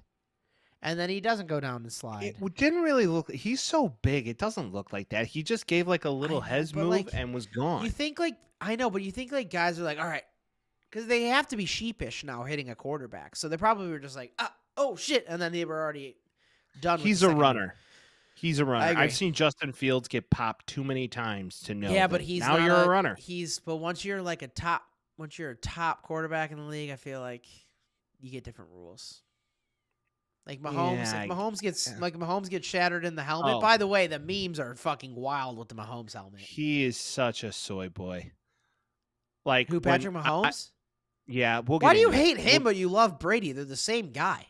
No, they're not. No, Mahomes. You're right. Mahomes is gonna win 8. You're right. Mahomes is gonna win 8. Shut your whore mouth. I just said it. You shut your mouth when you're talking to me. Some people are saying. No. Why is he a soy boy though? Tom, what did he do? The last time they played the Bills and he went to shake Josh Allen's hand. Yeah, no, you're right. You're right. Valid.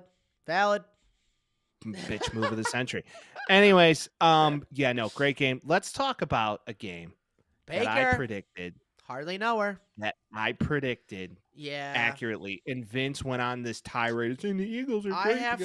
I have to go. Yeah, I'm going to eat crow. I didn't say the Eagles are great. I said they're a whole. Bucks? I said they're a hell of a lot better than the way that people were talking about them. And goddamn it, was I wrong. That team fucking stinks. There's an argument that Nick Sirianni might be gone. They're stinky, dude. Gone. They're like they're a bag of shit that's just been sitting in a humid fucking drawer for years. Something happened in that locker room in Philadelphia. Somebody banged somebody's wife. Something happened. Something. You know what it is? It's coordinators, bro. I don't know what it is. They lost. Nick Sirianni was the rah, let's go. We're the fucking Eagles. Rocky, grow plants bullshit. And then you had both. And then you had Gannon. You had Gannon and you had Steichen that were running both sides of the team. Well, they both leave and Sirianni takes in fucking Matt Patricia. Ugh. Bad fucking move in the first place. This team couldn't move the ball. The Tampa Bay Buccaneers were playing really good defense the last couple of weeks. They still got some older but still beast of a guys. And now you got fucking Baker Mayfield making plays. Mike Evans is a Hall of Famer. Like, you got to remember, they still got good players. They just don't have Tom Brady. Godwin.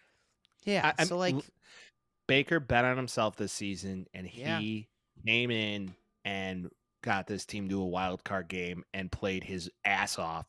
And I want to note team that to a divisional game, man. I want to note that Lincoln Riley was in the stadium. He was cheering on, I would like to say, Baker, even though Jalen and Baker both played for Middle U. I think Baker feels like he's rejuvenated in his career. And the Panthers had him in this building. The Browns the Rams had him. I think he's a fickle beast, though, bud. I'm telling you, he's a guy, but I will say this much. The Eagles wanted nothing to do with that game. Yeah. And they looked dejected, and they looked like they did. The jump. It was like, they didn't want to be there. They can't run the ball. Defense couldn't do shit. I don't give a fuck who you are.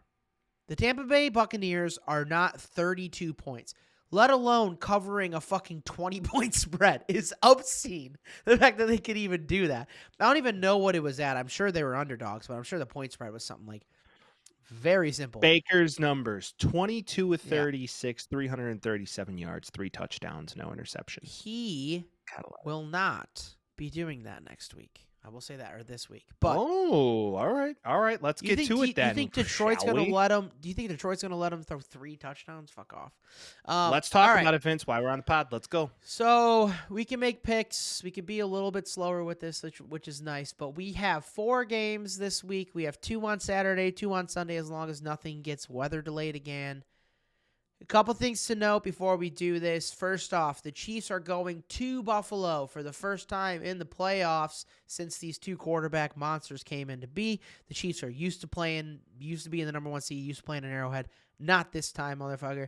Packers 49ers, very 90s matchup, huh?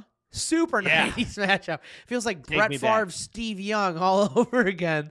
So that'll be exciting as well. That's going to be in San Francisco. And then rookie versus MVP. And then Baker Mayfield versus Jared Goff. Revenge season. Do the Lions do it? I just want to give that caveat. So starting off in the AFC Saturday, 3:30 p.m.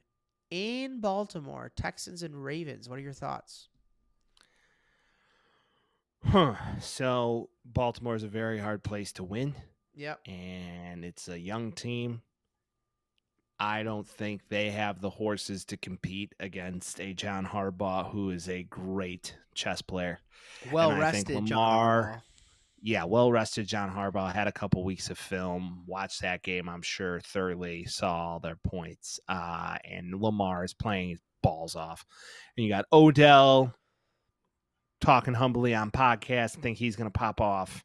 No running back, though, on that team. So there's no running game to be heard of. Yeah, who's starting running back this week? I don't know, me. And you could power guy Mike Allstott, bring him back. It looks like Gus is playing. All right, Gus, get on the Gus, but Gus get on the and bus, Justice Hill, good for them. You don't got to discuss much, but I will say this much: the Ravens win this game. Yep, I believe the Ravens are going to the Super Bowl this year. I'm taking the Ravens as well. It's just Lamar Jackson's the best player in the NFL this year, and the Ravens are the best team in the NFL this year. So that's that on that. The other let's get an NFC pick. Let's get an NFC pick. Yeah, so that's where I was going to go. So the other one on Saturday is that 7:15 game, NFC Packers at 49ers. I was going to say Candlestick, but that's not the case no more. But this is a Brett Favre versus Steve Young. This is Aaron Rodgers versus Jeff Garcia. No, it's Aaron Rodgers versus Alex Smith or Colin Kaepernick. It is. I just love Jeff Garcia. But yeah, Jeff Garcia, dog. I am going to go with the 49ers. Yeah. Fuck the Packers. These first 2 picks. Yeah. It's always been fuck the Packers. On this podcast, it's always been fuck the Packers. Does it make us seem like losers? Yeah, because we are. No. So fuck. No. Yeah. Yeah. It kind of does.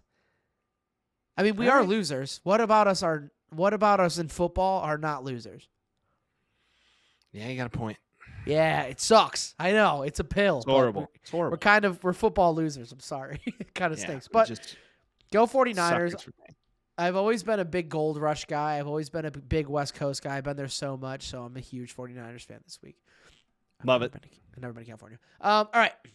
Next game is going to be midday Sunday, Bucks at Lions. Ooh. I 'em. still think it's another close game, but I cannot go against what they're doing right now. I'm going to take the Lions. Give me the Lions. I'm rolling. I love them. Team of Destiny, baby. Keep it going. But either way, whoever wins this game, I'm going to want them to win the next week after that, regardless. Of course. All right. Finally, Chiefs in Buffalo against the Bills. This is the one that people are talking about. This, mind you, is Patrick Mahomes' first away playoff game in his entire career. Outside of Super Bowls, obviously, but yes. Fine, but this is his first legitimate playoff game outside of Arrowhead. Yeah. I think if we're talking teams of destiny, this is Josh Allen's year. He's played this game now twice. Yeah. He wins this game. Buffalo Bills, lock it in. I'm with you. I agree. I also think as far as like NFL storyline script writing is concerned, the conspiratorial aspect of that, I think it's like they go to Buffalo, the Bills win this time. The Bills if the Bills make the fucking Super Bowl and lose again, like I'm sorry, Buffalo. But Then they're Regardless, cursed. this is going to be like they went on the year that no one thought they would, and now they fucking maybe won it or maybe they got past it, and then that rivalry just continues to get hot. So I'm with the Bills. We took the same picks this week, and that's okay because there's only 4 fucking games. So what are we gonna do? Yeah, I know, and it's like I'm not gonna just go off parity to go out. Like I'm not gonna take the Texans. The Chiefs, you could arguably debate it, and then the Packers, if they're playing as good as they have been, yeah. maybe. But I Well, don't. also, dude, I love you, and I like to agree with you, and that's a plus. That's a positive. Yeah, thing. no, and I know a lot of people parody, but we're not the parody pot all the time. When we believe in something, we're gonna go with it. Don't get me wrong. If Baker wins, like talk about a team of destiny, that's truly a great game. You know, I don't know if anybody did see the reporter after the game on Monday night asking Todd Bowles about what it would be like to play in Detroit in very cold weather because they're not a cold weather team. And he's like, you know, they play in a dome, right? He also said, for what it's worth, and I forgot to say this, he hinted that the Lions aren't watching enough film. Who said Baker Mayfield. He said that he was talking about C.J. Gardner-Johnson, who made comments said about Russell Gage, about being prepared for Russell Gage. And Baker saying, I mean, I don't think he's really watched film because he mentioned Russell Gage. You know, we love Russell, but he hasn't played a snap this year. He might be going on preseason stuff the media was talking about, but he didn't play our first game, so I'm excited to see him. I think he's a really good player. Just needs to do a little more film study. Ooh, roasted. Baker's always been good with the zingers. I will say that much. But before we close it out, too, I just want to say, our boy, congrats, Josh Giddey. Newport Beach PD has confirmed that Josh Giddey's case is officially closed due to lack of corroborating evidence. So, investigation will not progress, and he is cleared of any charges. Josh Giddey, jog my memory. He's the one that dated the girl that's not underage but might be underage, or we're going back to basketball pod. Yeah. Okay. All right. So not actually our boy. I have no connection to him, but I do think he got. I think he got shafted, is what I'm saying, and it seems like no one's going to give any information. So I feel like he did get shafted. Well, hey, and then in other news, it's football playoff times. Some of the best times of the year. You know, you could argue Christmas, you could argue New Year, but it's football playoff time. And what a great time to be listening to season 4 now of the Taxi Squad podcast. We are 3 weeks in and many more to go. And as you know, come rain, shine, snow, sleet, hail, we do it. Minus the power grid going down. Conspiracy pod could happen, but we will always bring the content. So as always, this is the year of the siblings. You got a brother, you got a sister. Maybe you got a stepsister. Maybe you got a half brother. Maybe I don't know what you got, but you got to share it. All right. Maybe you got a brother-in-law. Right. Check us on all major platforms: YouTube, TikTok, you name it. Spotify. We're on it. Give us a follow. Hit the download button. Keep us in your thoughts. Keep us in your prayers. We'll see you next week. Peace.